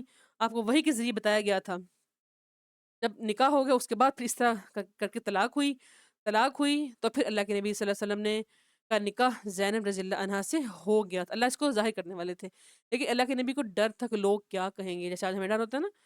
ہم نے پیچھے پڑھا تھا کہ مشرکین اور عرب کے منافقین وہ اس بات کے انتظار میں تھے کہ کب ایسا ہوتا ہے، اللہ کے نبی کو ہم دیکھتے ہیں، پھر انہوں نے تان زنی کرنی تھی، زبان کھولنی تھی، زبان درازی کرنی تھی، اس ڈر سے اللہ کے نبی اس بات کو اپنے دل میں چھپا رہے تھے کہ کوئی بات نہیں، اور وقت گزر جائے، لیکن اندر سے آپ کو معلوم تھا کہ یہ بن نہیں پائے گا، یعنی یہ رشتہ چل نہیں پائے گا۔ تو اللہ کیا فرماتے ہیں، ہم نے آپ کی شادی زینب سے کروا دی۔ انس رضی اللہ عنہ فرماتے ہیں کہ جب زینب رضی اللہ عنہ کی عدت پوری ہوئی تو آپ صلی اللہ علیہ وسلم نے زید سے کہا کہ زینب سے میرا ذکر کرو۔ زید کہتے ہیں کہ جب میں ان کے پاس آیا تو وہ اپنے آٹے کا خمیر اٹھا رہی تھیں، میں ان کی عظمت کی وجہ سے انہیں نظر بھر کے نہ دیکھ سکا کیونکہ اللہ کے نبی نے انہیں یاد کیا تھا۔ پھر انہوں نے کہا زینب مجھے اللہ کے نبی نے بھیجا ہے، وہ آپ کو یاد کرتے ہیں۔ تو انہوں نے کہا میں اس وقت تک کوئی بات نہیں کرتی جب تک اپنے رب سے مشورہ نہ کر لوں، یعنی استخارہ نہ کر لوں۔ پھر وہ اپنے جانماز پر کھڑی ہوئیں تو قرآن اترا اور اللہ کے نبی بغیر اذن کے ان کے پاس چلے گئے، سبحان اللہ۔ انس رضی اللہ عنہ کہتے ہیں کہ زینب رضی اللہ عنہ اللہ کے نبی کی دوسری بیویوں پر فخر کیا کرتی تھیں کہ تم کو تو تمہارے اولیاء نے بیاہا ہے اور مجھے اللہ نے 7 آسمانوں کے اوپر بیاہا ہے، سبحان اللہ، سبحان اللہ۔ بخاری کی روایت ہے۔ کیا خوب تھیں یہ زینب بنت جہش، اللہ کے نبی کی پھوپھی ذات اور اللہ کے نبی کی زوجہ محترمہ رضی اللہ عنہ ورضوا عنہ، سبحان اللہ۔ تو اس طرح پھر اللہ کے نبی آپ کے پاس چلے گئے تاکہ مومنین پر کوئی تنگی نہ رہے، یعنی اللہ اس رسم کو اس لیے ختم کیا تاکہ رہتی دنیا تک اگر ایسا ہو جائے، معلوم ہو جائے کہ یہ آپ کا منہ بولا بیٹا تھا، تو اب اس کی جو بیوی ہے اس سے آپ نکاح کر سکتے ہیں۔ اس بری رسم کو آپ نے ختم کرنا تھا تو اللہ کے نبی کو اپنی ذات پیش کرنی پڑی۔ اگر ایسا نہ ہوتا تو کبھی بھی یہ اس معاشرے سے یہ بری رسم ختم نہ ہوتی۔ یہ تھا اللہ کا رسول۔ ما کان علی النبی من حرج فیما فرض اللہ له سنت اللہ فی الذین خلو من قبل، اور اللہ کے نبی پہ کوئی تنگی نہیں ہے کہ جو اللہ نے فرض کر دیا اس کو نہ مانے۔ اللہ کے نبی ہر بات مانتے ہیں، اور یہ ان لوگوں کے طریقے ہیں جو تم سے پہلے گزر چکے ہیں۔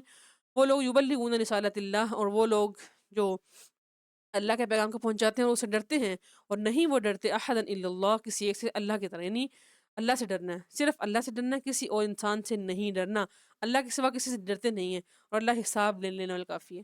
ما کان محمد آیت نمبر 40 میں، محمد صلی اللہ علیہ وسلم تم میں سے کسی مرد کے باپ نہیں ہے، لیکن وہ اللہ کے رسول ہیں اور خاتم النبیین ہیں، یعنی وہ زید بن حارثہ نہیں ہے، سوری زید بن محمد نہیں ہے، زید بن حارثہ ہیں، یعنی آپ صلی اللہ علیہ وسلم کے اس کے باپ نہیں ہے، اس کو زید بن محمد نہیں کہنا، بلکہ زید بن حارثہ اسے کہنا ہے، کسی کے باپ نہیں ہے۔ اللہ کے نبی خاتم الانبیین ہیں، آپ کا ایک مقام ہے اور ایک مرتبہ ہے، آپ کے بعد کوئی نبی نہیں آئے گا۔ ابو ہریرہ فرماتے ہیں اللہ کے نبی نے مجھے فرمایا، میری اور دوسرے انبیاء کی مثال ایسی ہے جیسے ایک خوبصورت محل ہو اور اس کی عمارت حسین ہو، لیکن ایک اینٹ لگانے کی جگہ باقی ہو، چھوڑ دی گئی ہو، اور دیکھنے والے آ کر اس کے ارد گرد گھومتے ہیں اور اس کی تعمیر پر تعجب کرتے ہیں، لیکن ساتھ ہی یہ بھی کہتے ہیں اینٹ کی جگہ خالی ہے۔ تو اللہ کے نبی نے فرمایا پس ایک اینٹ کے مقام کو میں نے درست کر دیا اور مجھ پر پیغمبروں کا خاتمہ ہوا۔ اور دوسری روایت میں آتا ہے کہ میں ہی وہ اینٹ ہوں جو میں خاتم النبیین ہوں، صحیح بخاری اور مسلم کی روایت ہے، سبحان اللہ۔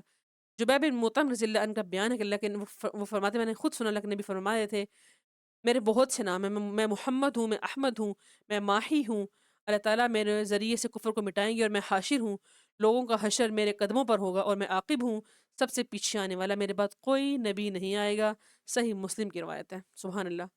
ابو موسیٰ اشعری فرماتے ہیں کہ اللہ کے نبی نے فرمایا اپنے مختلف نام اور صفات بیان کیے، آپ صلی اللہ علیہ وسلم نے فرمایا میں محمد ہوں، احمد ہوں، میں حاشر ہوں، میں نبی التوبہ ہوں، میں نبی الرحمہ ہوں، سبحان اللہ۔ اس نبی کی ہم امتی ہیں، قدر کریں، اپنے قدر کو پہچانیں۔ آج ہم اپنی قدر کھو گئے، آج ہم وہ مسلمان ہی نہیں ہیں جو مسلمان حقیقت میں ہم ہوا کرتے تھے۔ کہاں گئے وہ مسلمان؟ وہ معزز تھے زمانے میں صاحب قرآن ہو کر، ہم خار ہوئے زمانے میں تارک قرآن ہو کر۔ اے مسلم میں کہاں سے ڈھونڈ کے لاؤں تیری وہ پہلی سی مسلمانی؟ اپنی اس مسلمانی کو واپس لوٹائیں۔ سعد رضی اللہ عنہ بیان کرتے ہیں کہ اللہ کے نبی نے انس رضی اللہ عنہ سے فرمایا کہ تم راضی نہیں ہو کہ تم میرے لیے ایسے ہو جیسے ہارون علیہ السلام اور موسیٰ کے لیے تھے، مگر فرق یہ ہے کہ میرے بعد کوئی نبی نہیں آئے گا، یعنی تو میرے چچا زاد ہو نا۔ ابو ہریرہ فرماتے ہیں کہ اللہ کے نبی نے فرمایا نبوت میں سے کچھ باقی نہیں رہا سوائے مبشرات کے، یعنی نیک خوابوں کے۔ لوگوں نے عرض کیا اللہ کے نبی یہ مبشرات کیا ہیں؟ آپ نے فرمایا نیک خواب ہیں۔ اللہ ہر چیز کو پوری طرح جانتا ہے، اللہ کو پتہ ہے، اس لیے محمد صلی اللہ علیہ وسلم کسی کے باپ نہیں، آپ خاتم النبیین ہیں۔ اے ایمان والو اللہ کا ذکر کرو بہت زیادہ، صبح و شام اس کی تسبیح بیان کرو، فرشتے اس کی تسبیح بیان کرتے ہیں، اور اس سے ان کی آپس میں سلامتی کیا ہوگی؟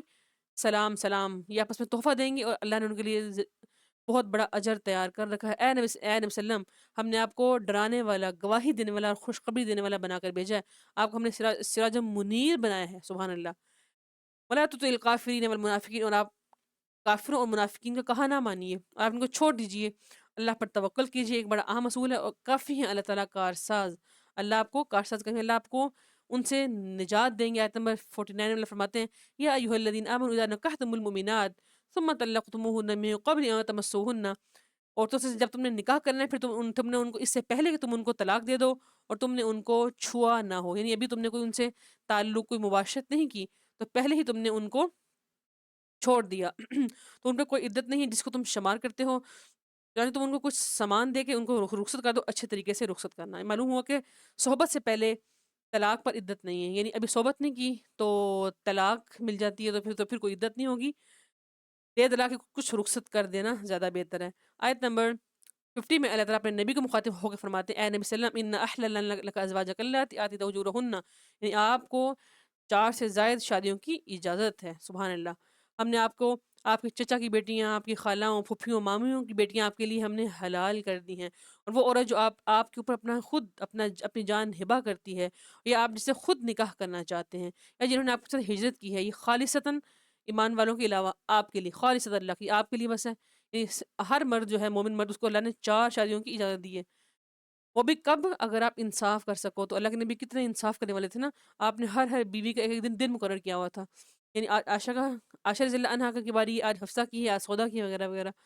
آج کے مرد کیا کہتے ہیں؟ محبت کسی ایک سے کرتے ہیں اور دوسری کو ایسے چھوڑتے ہیں جیسے کوئی تعلق تھا ہی نہیں۔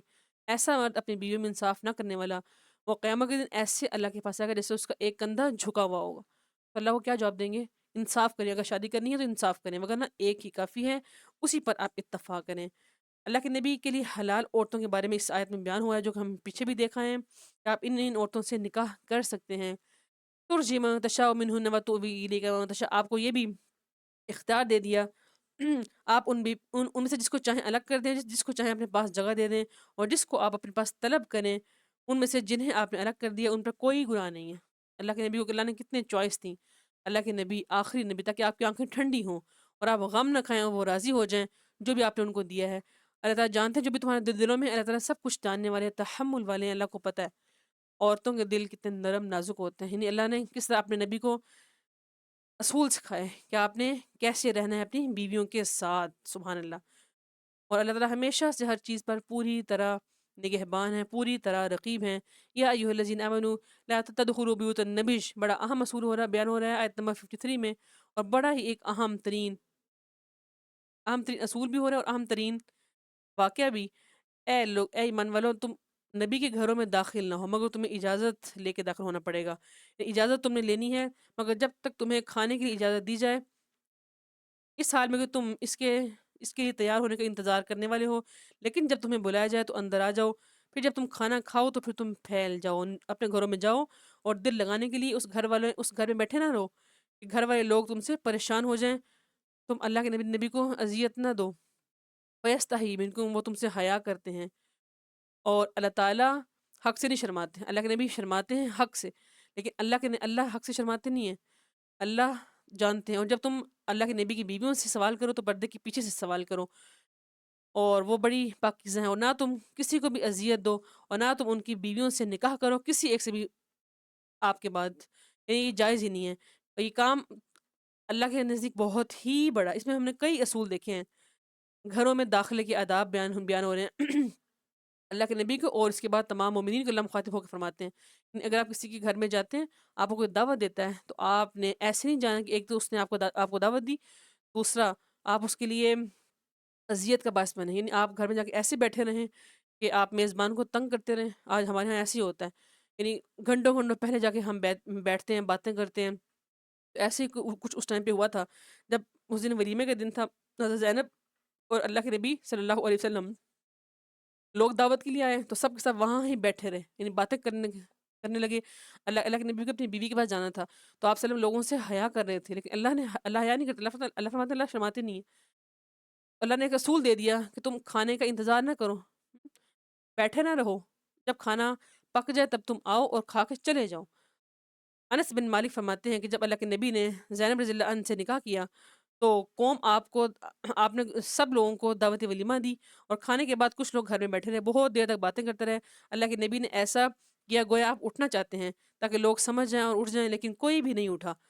جب آپ نے دیکھا کہ کوئی نہیں اٹھتا تو آپ صلی اللہ علیہ وسلم کھڑے ہو گئے، جب آپ صلی اللہ علیہ وسلم کھڑے ہوئے تو دوسرے لوگ بھی کھڑے ہو گئے، لیکن 3 آدمی ابھی بھی بیٹھے رہے۔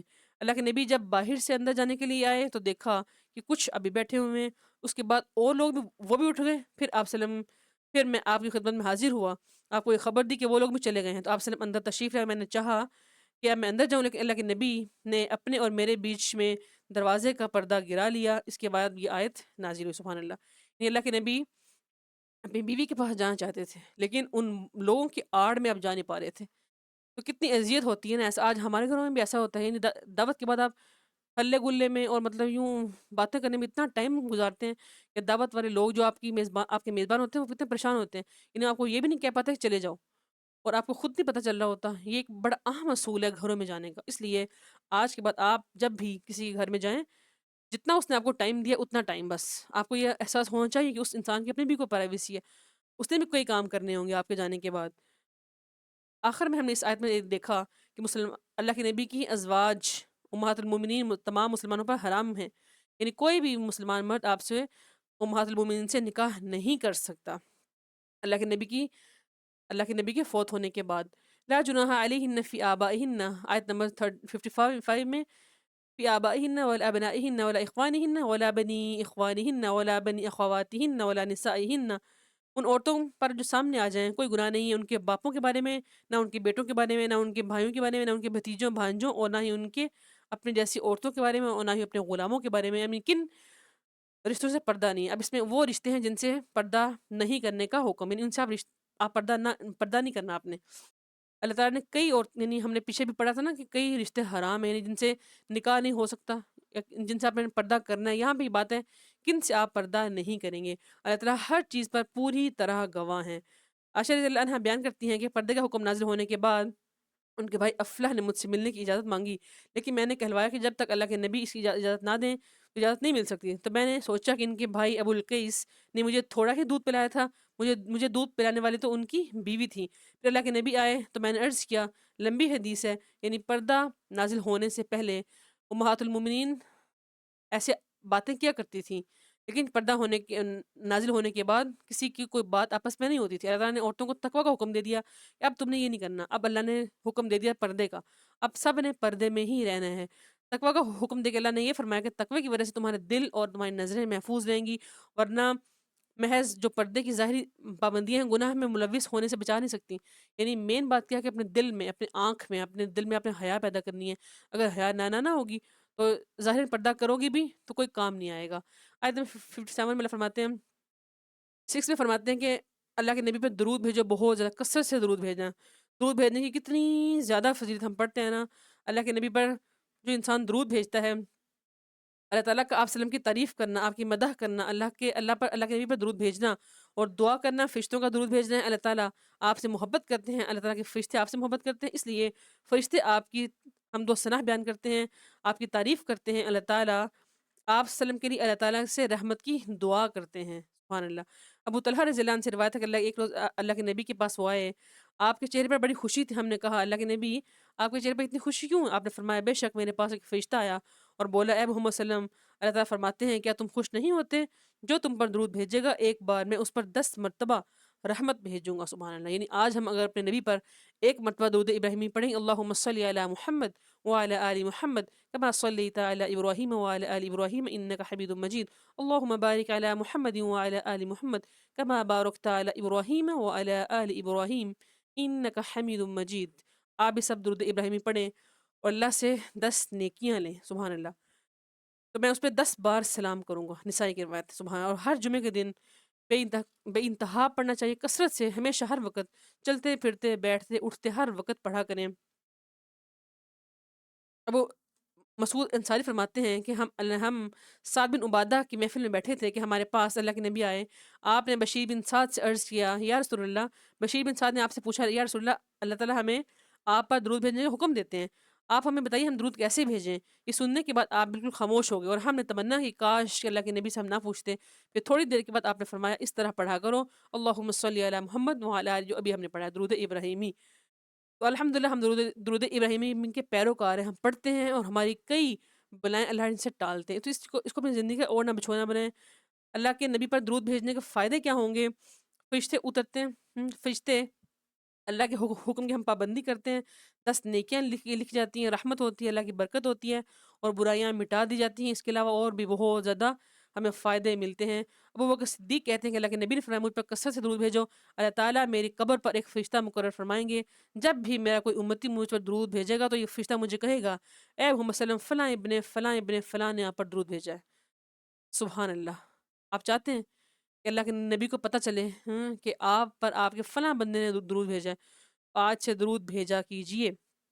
انس فرماتے ہیں کہ اللہ کے نبی نے فرمایا، جس نے مجھ پر ایک مرتبہ درود بھیجا، اللہ تعالیٰ اس پر 10 مرتبہ رحمتیں نازل کریں گے اور اس کے 10 گناہ معاف کر دیں گے اور 10 درجے بلند کر دیں گے۔ نسائی کی روایت ہے، سبحان اللہ۔ اتنی فضیلت ہے درود بھیجنے کی۔ اللہ سے دعا کر کہ اللہ ہمیں اس بات کی تمنا، حرص کرنے کی توفیق دے کہ ہم آپ کے اوپر بہت زیادہ درود بھیجا کریں، آمین یا رب العالمین۔ آگے اللہ فرماتے ہیں اے نبی کی بیویوں قل لازواجک و بناتک و نساء المؤمنین یدنین علیہن من جلابیبہن، پردے کا حکم ہے۔ اے نبی صلی اللہ علیہ وسلم اپنی بیویوں سے کہہ دیجئے اور اپنی بیٹیوں سے اور اپنی مومن عورتوں سے کہہ دیجئے کہ جب اپنی اپنی بڑی چادروں کو اپنے اوپر لٹکا لیا کریں جب بھی باہر نکلنے لگیں، تاکہ وہ پہچان لی جائیں کہ وہ کسی مومنہ گھرانے کی، یعنی کسی مومن گھر سے ان کا تعلق ہے، انہیں تکلیف نہ دی جائے۔ ہمیشہ سے اللہ تعالیٰ بہت ہی معاف کرنے والے، بہت ہی رحم کرنے والے ہیں، سبحان اللہ۔ پردے کا حکم ہے یعنی اپنے اوپر چادریں لٹکانی ہے۔ جلباب ایسی چادروں کو کہتے ہیں کہ جس سے پورا کا پورا بدن ڈھانپ جاتا ہے، یہاں تک کہ چہرہ بھی ڈھانپا جاتا ہے۔ تو واقعی عفق میں عائشہ رضی اللہ عنہا نے ایسا ہی جلباب لیا ہوا تھا جس میں وہ پوری کی پوری لپٹی ہوئی تھی۔ آج ہم نے پردے کے نام پہ ڈفرینٹ ابایاز بنا لی ہیں، آج ہمارے پردے بھی ڈفرینٹ ہیں۔ ہم کیسے کیسے پردے کرتے ہیں، پھر ہم ان پہ ہم شائننگ کرتے ہیں، ہم اسٹائلش وہ گاؤن خریدتے ہیں، تو ہم کہتے ہیں کہ ہم نے پردے کیے ہوئے ہیں۔ وہ پردے سے زیادہ آپ کے لیے فتنے کا باعث ہوتا ہے آپ کا وہ پردہ، اس لیے توجہ کیجئے اور سادہ لباس پہنیے اور سادہ ہی اپنا پردہ کیجئے، یعنی اگر آپ نے گاؤن پہنے تو آپ سادہ عبایا پہنیں، سادہ، جس میں نہ کسی قسم کی کوئی شائننگ نہ ہو، کوئی مکیش، کوئی موتی ووتی نہ لگے ہوئے ہوں، اور دوسروں کے لیے وہ توجہ کا مرکز نہ بنے، یہ اللہ ہمیں فرماتے ہیں۔ پھر آپ حقیقی معنوں میں یہ حقدار آپ کہلائیں گے کہ ہم نے پردہ کیا ہوا ہے۔ تو اللہ کتنا اہم اصول بتا رہے ہیں کہ اگر اچھا پردہ کرو گے تو قریب ہے کہ تم پہچان لی جاؤ کہ تم کسی مومن گھرانے سے ہو، پھر تمہیں تکلیف بھی نہیں دی جائے گی۔ اللہ تعالیٰ بہت ہی معاف کرنے والے، بہت ہی رحم کرنے والے ہیں۔ اس طرح جو منافقین ہیں اور وہ لوگ جن کے دلوں میں بیماری ہے، وہ بھی اس بات سے باز آ جائیں گے۔ آگے اللہ فرماتے ہیں شاید سورت کے آخر میں یسألک الناس عن الساعہ، لوگ آپ سے قیامت کے بارے میں پوچھتے ہیں، آپ کہہ دیجیے اس کا علم اللہ کو ہے، اللہ ہی جانتا ہے کہ وہ شاید کہ وہ قریب ہو۔ قیامت کا علم صرف اللہ کو، اللہ غیب جانتے ہیں، اللہ کے علاوہ کوئی شخص، کوئی نبی غیب نہیں جانتا۔ اللہ نے غیب صرف اپنے پاس رکھ، اللہ فرماتے ہیں آگے اس دن کافر لوگ جن پہ اللہ کی لعنت ہے، اللہ نے ان کے لیے سخت عذاب تیار کر رکھا ہے، اس میں ہمیشہ رہیں گے اور کوئی بھی ان کا دوست اور مددگار نہیں ہوگا۔ اس دن ان کے چہرے الٹ پلٹ کیے جائیں گے آگ میں، اور وہ کہیں گے یا لیتنا اطعنا اللہ واطعنا رسولا، اے اللہ کاش کہ ہم نے اطاعت کی ہوتی اللہ کی اور ہم نے اطاعت کی ہوتی رسول کی۔ دنیا میں اپنے پیروں فقیروں مریدوں کی اطاعت کرتے ہیں، ان کو پوجتے ہیں، اس دن یہ کہیں گے کاش ہم نے اللہ کو مانا ہوتا۔ اس دن یہ خواہش کسی کام نہیں آئے گی، آج کام کریں، آج اس بات کی ضرورت ہے۔ اگر لفظ بتائیں یا ایھا الذین آمنوا لا تکونوا کالذین آذوا موسیٰ، آیت نمبر 69 میں، اے ایمان والو تم ان لوگوں کی طرح نہ ہو جو جنہوں نے موسیٰ کو اذیت دی، پس اللہ نے ان کو اس سے بری کر دیا جو وہ کہتے ہیں، اور موسیٰ علیہ السلام اللہ کے پاس بہت ہی وجیہا، بہت ہی عزت والے، وجاہت والے، بہت ہی مرتبے والے تھے۔ اب موسیٰ علیہ السلام کے بارے میں کیا ہے کہ اللہ کے نبی نے فرمایا موسیٰ علیہ السلام بڑے ہی شرم و حیا والے اور اپنے بدن کو ڈھانپنے والے تھے۔ ان کی حیا کی وجہ سے ان کے بدن کا کوئی حصہ کبھی کوئی دیکھتا بھی نہیں تھا، پر اس لیے کچھ لوگ انہیں اذیت پہنچانے کے لیے در پہ تھے، کیونکہ وہ سمجھتے تھے کہ اس لیے اپنے بدن کو چھپاتا کہ اس کے بدن پہ کوئی نشان ہے، کوئی عیب ہے، یا کوئی کوڑ ہے، یا کوئی برس ہے، یا کوئی بیماری ہے۔ تو اللہ نے چاہا کہ وہ موسیٰ کو ان کی باتوں سے بے عیب کر دیں۔ ایک دن موسیٰ علیہ السلام غسل کرنے کے لیے آئے، ایک پتھر پر اپنے کپڑوں کو اتار کے رکھ دیا، پھر آپ نے غسل شروع کیا، جب فارغ ہوئے تو کپڑے اٹھا کر پتھر بھاگ گیا، پتھر بھاگنے لگ پڑا، تو موسیٰ علیہ السلام اس کے پیچھے پیچھے بھاگتے۔ موسیٰ نے اپنا عصا اٹھایا اور پتھر کے پیچھے دوڑے کہتے ہوئے پتھر میرے کپڑا دے دے، پتھر میرا کپڑا دے دے۔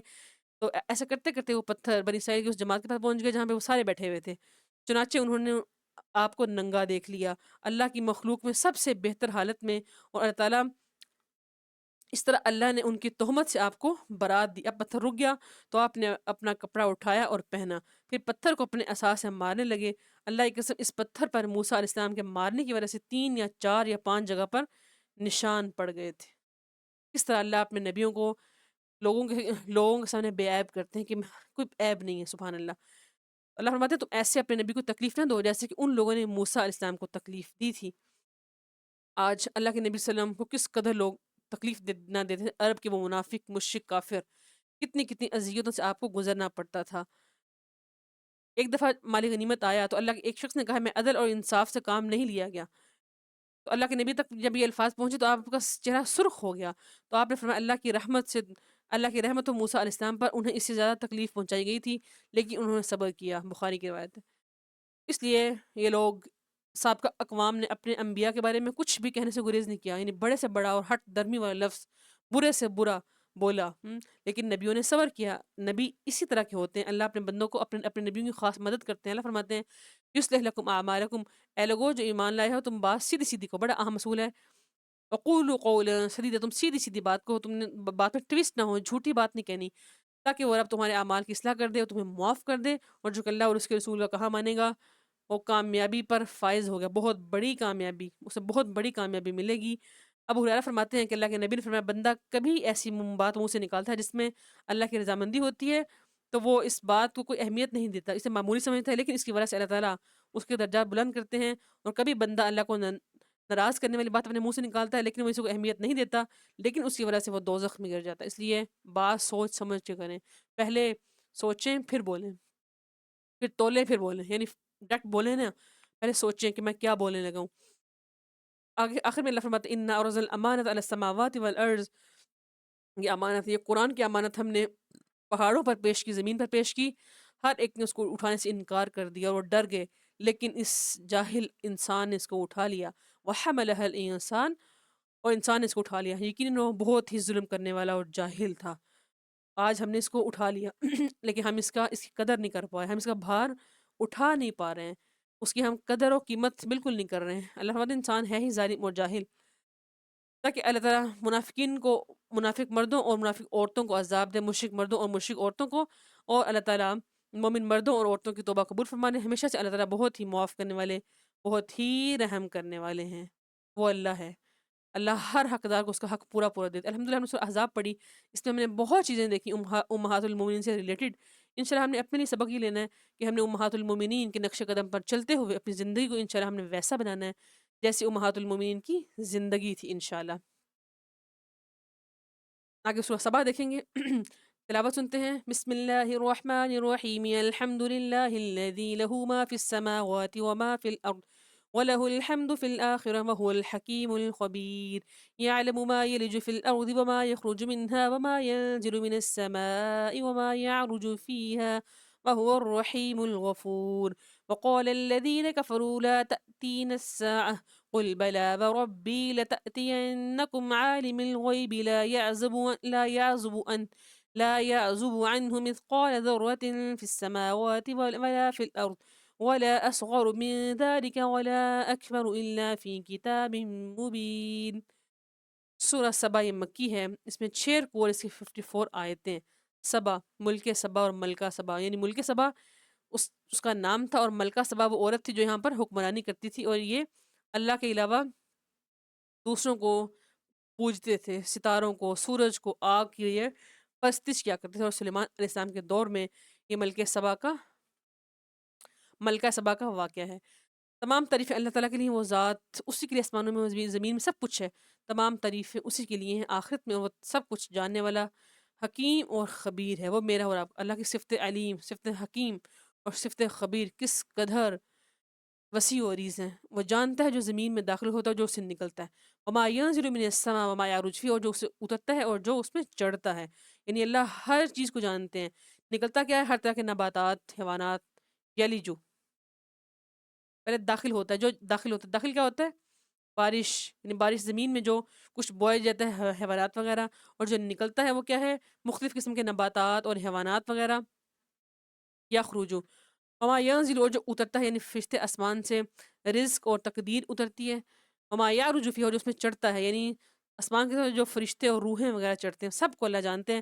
ابو ہریرہ فرماتے ہیں کہ اللہ کے نبی نے فرمایا تمہارے پاس رات اور دن کو باری باری فرشتے آتے جاتے ہیں، اور صبح اور عصر کی نماز میں اکٹھے ہوتے ہیں، پھر وہ فرشتے جو تمہارے پاس رات گزارتے ہیں وہ اوپر جاتے ہیں، بس اللہ تعالیٰ ان سے پوچھتے ہیں، حالانکہ وہ خوب جانتے ہیں کہ تم نے میرے بندوں کو کس حال میں پایا، کس حال میں چھوڑ کے آئے ہو، تو فرشتے کہتے ہیں ہم انہیں نماز پڑھتے ہوئے چھوڑ کے آئے تھے، اور جب ہم ان کے پاس گئے تھے تب بھی وہ نماز میں مصروف تھے۔ صحیح بخاری کی روایت ہے، یعنی عصر اور فجر کے ٹائم پہ فرشتوں کی ڈیوٹی بدلتی ہے۔ اللہ سے دعا اللہ ہمارا بھی نام ان لوگوں میں آ جائے جو نماز، ہر وقت نماز ادا کر رہے ہوں، جا کے فرشتے ہمارے بارے میں یہ کہہ دیں کہ اللہ وہ نماز ادا کر رہے تھے، آمین یا رب العالمین۔ اگر اللہ فرمانے کافر لوگ جنہوں نے ہماری بات نہیں مانی، قیامت کو انہوں نے مانگا، جب قیامت آئی تو ان کو اللہ نے عذاب دیا، لا یعزب عنہ مثقال ذرہ، اس رب سے کچھ بھی چھوٹا بڑا رائی کے دانے کے برابر بھی زمین آسمان میں چھپا نہیں ہے، وہ رب ہر ایک کو پوری پوری جزا دیتا ہے، اور باوقار رزق اس رب کے پاس ہے، کسی اور کے پاس نہیں ہے۔ جو لوگ ہماری آیتوں کو عاجز کرنے کی کوشش کرتے ہیں، ان کے لیے دردناک عذاب ہے۔ آگے اللہ اپنے کچھ اگلی آیتوں میں اللہ تعالیٰ فرماتے ہیں، یہ لوگ دیکھتے نہیں ہیں کس نے زمین و آسمان کو پیدا کیا، پھر کس طرح ہم نے ان کو دھنسا دیا۔ وَلَقَدْ آتَيْنَا دَاوُودَ مِنَّا فَضِلًا، آیت نمبر 10 میں داؤد علیہ السلام کا ذکر ہے۔ داؤد نبی جن کو اللہ نے زبور کتاب دی۔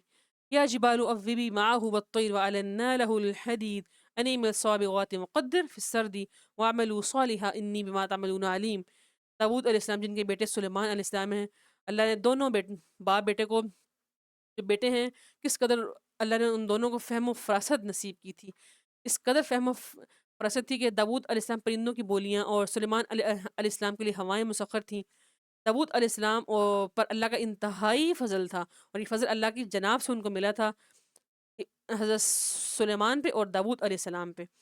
اے پہاڑوں پرندوں اس کے ساتھ تسبیح کرو۔ اللہ تعالیٰ نے پہاڑوں پرندوں حیوانات کو ان کے ساتھ تسبیح کرنے کا حکم دیا۔ وہ انتہائی اچھی آواز سے زبور پڑھتے تھے اور پر لطف آواز سے، اور اڑتے اڑتے پرندے ٹھہر جاتے اور آنے جانے والے کھڑے ہو کے سنتے تھے ان کی آواز کو، سبحان اللہ۔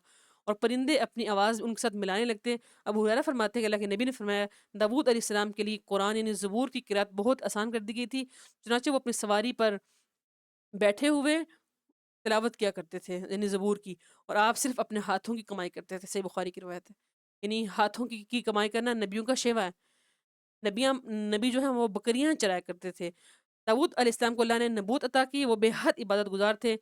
عبداللہ بن عمر نے بیان کیا کہ مجھ سے اللہ کے نبی نے فرمایا، اللہ تعالیٰ کے نزدیک روزے کا سب سے زیادہ اچھا طریقہ داؤد علیہ السلام کا طریقہ تھا۔ ایک دن آپ روزہ رکھتے اور ایک دن آپ بغیر روزے کے رہتے۔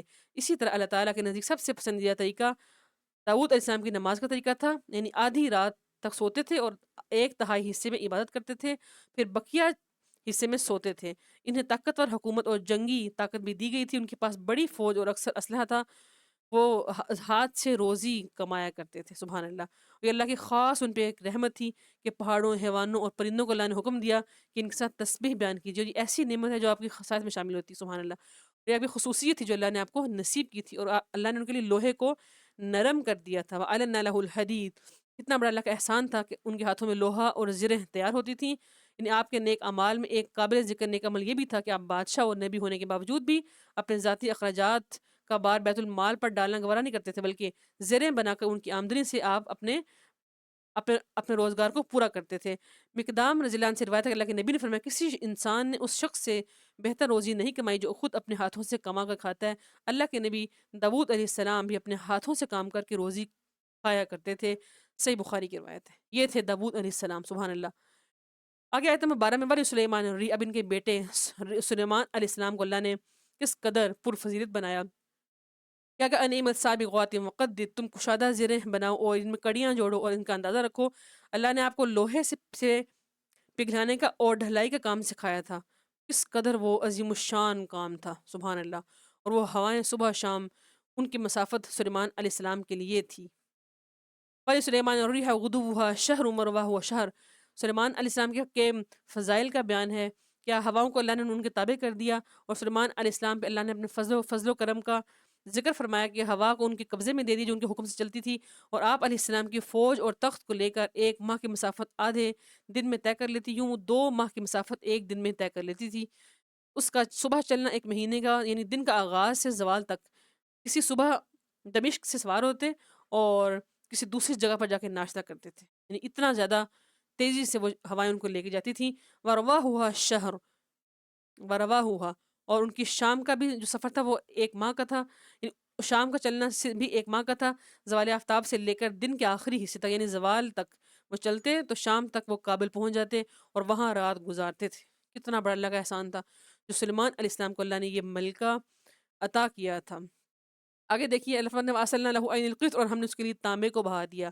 تانبا ہم نے اس کے لیے نرم کر دیا، چشمہ بہا دیا۔ سلیمان علیہ السلام کے لیے تانبے کا چشمہ جاری کر دیا، اس طرح ان کے لیے برتن بنانے کا اسباب جاری کر دیا۔ سلیمان علیہ السلام اس سے مختلف قسم کے برتن بناتے تھے۔ وَمِنَ الْجِنِّ، اور جنوں میں سے اس کے رب کے حکم سے بعض جنات اس کے لیے کام کرتے تھے۔ جن بھی جو ہیں وہ ان کے تابع تھے، ان کے حکم کو مانتے تھے اور وہ ان کا حکم پورا کرتے، ان کے روکنے سے رکتے تھے، اور وہ اپنے رب کے حکم سے ان کے آگے کام کیا کرتے تھے، سبحان اللہ۔ کس قدر یہ باپ اور بیٹا پر فضیلت ہیں۔ یعملون له ما یشاء من محارب، آیت نمبر 13 میں اللہ فرماتے ہیں اور اس کے لیے ہم نے تیار کی جو جو عالیشان عمارتیں اور مجسمے اور حوض نما لگن، ایک ہی جگہ جمی ہوئی دیگیں، اے آل داود شکریہ کے طور پہ عمل کرو، میرے بندوں میں بہت ہی تھوڑے جو شکریہ ادا کرتے ہو۔ عالیشان محل اور مجسمے حوض لگن ایک جگہ جمی ہوتی تھیں۔ ان سلیمان علیہ السلام کے لیے بڑی بڑی شاہی عمارتیں جنات تعمیر کرتے تھے، مسجدیں، حیوانات اور جمادات کی تماثیل، بڑے بڑے حوض جن میں کھانا ڈالتے تھے، بڑی بڑی دیگیں جو اپنی جگہ سے ہلائی نہیں جا سکتی تھیں، اور سیدنا سلیمان علیہ السلام کے آرڈر کے مطابق بڑے بڑے محل، مساجد، قلعے، مختلف مساجد کے ماڈلز تیار ہوتے تھے۔ سبحان اللہ، کتنا اللہ نے ان کو بڑا دل جگرا حافظہ دیا تھا۔ سلیمان علیہ السلام کے لشکروں کے لیے کھانا تیار ہوتا، اور بعض لوگوں نے جنوں اور شیطانوں کے لیے مضبوط قسم کے انسان مراد لی ہیں، تو بہت ہی بڑی بات ہے۔ کتنے کتنے لوگ ان کے اس دسترخوان سے کھانا کھاتے تھے۔ اللہ فرماتا ہے ایمانو آل داؤد شکر، اے آل داؤد شکریہ کے طور پہ نیک اعمال کرو۔ بہت ہی کم لوگوں جو شکریہ ادا کرتے ہو اللہ کا، بہت ہی کم ہیں۔ مغیرہ بن شعبہ فرماتے ہیں کہ اللہ کے نبی اس قدر قیام فرماتے تھے کہ آپ صلی اللہ علیہ وسلم کے دونوں پاؤں یا دونوں ہاتھ یا آپ کی دونوں پنڈلیوں میں ورم آ جاتا، اور آپ صلی اللہ علیہ وسلم سے کہا جاتا کہ اس قدر آپ عبادت کرتے ہیں، اللہ نے آپ کو معاف کیا ہوا ہے، تو آپ فرماتے ہیں کیا میں اس کا شکر گزار بندہ نہ بن جاؤں؟ شکر قلیل من عبادی شکر، آج ہم شکر گزار ہیں، ہم نہ شکر ہیں۔ اس رب کی کا شکر کریں، وہ رب آپ کو شکر کی دولت سے مالا مال کریں، شکریہ ادا کریں، انسانوں کا بھی شکریہ ادا کریں اور اللہ کا بھی، رحمان کا بھی شکریہ ادا کریں۔ فلما قضینا علیہ الموت، پھر جب ہم نے اس کو موت دی تو کسی چیز نے اس کو اس کی موت کا پتہ نہیں دیا، کیونکہ کوئی غیب جانتا ہی نہیں ہے، جنوں کو کوئی علم نہیں ہے۔ کیسے اللہ نے جب ان کو موت دی، جب وہ نیچے گر پڑے، تب ان فرشتوں کو، تب جنوں کو پتہ چلا کہ یہ تو مر گئے۔ اللہ فرماتے ہیں ایسے ہم نے غیبی خبر کسی کو نہیں دی، غیبی خبر صرف ہمارے اپنے پاس ہے۔ وما کان لسبا لقد کان لسبا فی مسکنہم، ملک سبا، قوم سبا کے بارے میں اللہ فرماتے ہیں کہ قوم سبا ایک معروف قبیلہ تھا جو یمن کے قریب ترین علاقوں میں آباد تھا۔ سبا والے یعنی یمن کے بادشاہ اور اس کے باشندے تھے، یہاں کے بادشاہ یہاں کے بہت تھے۔ بلقیس یعنی جو ملکہ بلقیس ہے، ملکہ سبا جس کو سلیمان علیہ السلام نے اسلام کی دعوت دی تھی، اور ملک سبا کی یہ ملکہ تھی، یہ لوگ بڑے عیش اور آرام سے اس علاقے میں رہتے تھے۔ ان کا ہرا بھرا اور سرسبز شاداب علاقہ تھا، بہت ہی پیارا تھا، ہر طرف فراوانی تھی کھانے پینے کی، پھلوں پھولوں کی، لیکن انہیں گھمنڈ آ گیا، تکبر انہوں نے نہ کیا، ان کو یہ تھا ایسے ہمیشہ رہے گا، یعنی کوئی بھی ان باغات کو چھیڑ نہیں سکتا، کبھی خراب نہیں ہوگا۔ تکبر کیا، ایک سیلاب آ گیا اور اس سیلاب میں سارا کا سارا نیست و نابود ہو گیا۔ اس کی بجائے پھر اللہ نے ان کو کانٹوں والے گندے پھلدار درخت نصیب کیے، یہ اس کو پہچانتے نہیں تھے۔ تو اللہ فرماتے ہیں ہم نے ان سے یہ کہا تھا کہ اللہ کی طرف آ جاؤ، جب اللہ کی طرف کوئی انسان نہیں آتا تو اللہ ایسے ان کو تباہ و برباد کرتا ہے اور دوسرے لوگوں کے لیے ان کو نشانی بناتا ہے، ایسے اللہ نے ان کو بھی نشانی بنا دیا۔ ملک سبا، قوم سبا، انشاءاللہ اس کی ہم ڈیٹیل آگے جا کے دیکھیں گے۔ آگے دیکھیے شریکوں کے بارے میں، فقیروں کے بارے میں اللہ بیان فرماتے ہیں قیامت کے دن یہ سارے جب آپس میں ملیں گے اور کہیں گے وَلَوْ تَرَى إِذِ الظَّالِمُونَ مَوْقُوفُونَ عِندَ رَبِّهِمْ يَرْجِعُ بَعْضُهُمْ إِلَىٰ بَعْضٍ الْقَوْلَ، یعنی جس دن آپ دیکھیں گے کہ رب کے سامنے کھڑے ہوں گے، تب ایک دوسرے کے اوپر بلیم دیں گے کہ میں تمہاری وجہ سے میں جہنم میں گیا، وہ کہے گا میں تمہاری وجہ سے گیا، اللہ سے کہیں گے اللہ انہوں نے ہمیں روکا تھا، آپ ان کو عذاب دے۔ اللہ فرمائیں گے نہیں، تم سب کے سب کو اکٹھا عذاب ہے، آج تم سب کے سب کی گردوں میں توق ڈالے جائیں گے، جنہوں نے کفر کیا جب وہ عذاب کو دیکھیں گے، اور سب کے سب لوگوں کو اس میں ہم نیست و نبود تباہ و برباد کر دیں گے۔ استغفر اللہ۔ وما اموالکم ولا اولادکم بالتي تقربکم عندنا زلفى، اللہ فرماتے ہیں تمہارے مال، تمہاری اولادیں اللہ کے تمہیں قریب نہیں کر سکتی، اللہ کے قریب تمہیں کون کرے گا؟ نیک عمل، ایمان اور عمل صالح، اور جو لوگ ہماری آیتوں میں کوشش کرتے ہیں عاجزی کرنے کی، یہی لوگ عذاب پر حاضر کیے جائیں گے۔ اللہ کی آیتوں میں کوئی بھی عاجزی نہیں کر سکتا۔ آگے اللہ فرماتے ہیں ان کو ہم تنبیہن کہتے ہیں سدھر جاؤ، وگرنہ تم سب کا عذاب وہی ہوگا جو سابقہ اقوام کا عذاب ہوا تھا۔ قل انما اعظکم بواحدہ، فرما دیجیے اے پیغمبر صلی اللہ علیہ وسلم میں تمہیں نصیحت کرتا ہوں، تم اکیلے یا دو دو کھڑے ہو جاؤ، تم غور و فکر کرو، تمہارے ساتھی کو جنون نہیں ہے، تمہارا ساتھی نعوذ باللہ بیوقوف نہیں ہے، اس کی بات مان لو، وہ دن آنے سے پہلے وحیل بینہم وبین ما یشتہون، اور جس دن ان کے اور ان کی خواہشات کے درمیان وہ تمام باتیں حاوی ہو جائیں گی جن کو وہ اس سے پہلے کیا کرتے تھے، اور وہ گہرے شک میں، یعنی وہ قیامت سے گہرے شک میں، جب قیامت آ جائے گی تو سب کے سب نیست و نابود کر دیے جائیں گے۔ آج عمل ہے، آج وقت ہے، سب سدھر جاؤ، سدھرو گے تو انشاءاللہ تم کامیاب ہو جاؤ گے، کامیابی تمہارا مقدر بنے گی انشاءاللہ۔ الحمدللہ آج ہم نے سورہ سبا مکمل کی، اور ابھی ہمارا 22واں پارہ چل رہا ہے۔ اللہ سے دعا کریں گے اللہ کریم جو ہم نے سنا سمجھا سیکھا ہم سب کو اس پہ عمل پیرا ہونے کی پوری توفیق کاملہ واسعہ عطا فرما دیں، آمین یا رب العالمین۔ اور جو ہم نے آج امہات المومنین کو ہم نے ڈیٹیل میں دیکھا تو ہمیں ان کے نقش قدم پر چلنے والا بنا دیں، آمین۔ پھر سچ میں کل کو ہم ان کو جواب دینے کے بھی قابل ہو پائیں گی۔ امہات المومنین کو اللہ نے کتنا کچھ بتایا، اور اصل میں وہ خطاب ہمارے ساتھ ہی ہے، ہم بھی خواتین ہیں۔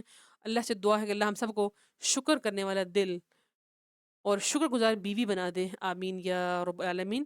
سبحانک اللہم و بحمدک نشہد ان لا الہ الا انت نستغفرک و نتوب الیک۔ السلام علیکم ورحمۃ اللہ وبرکاتہ۔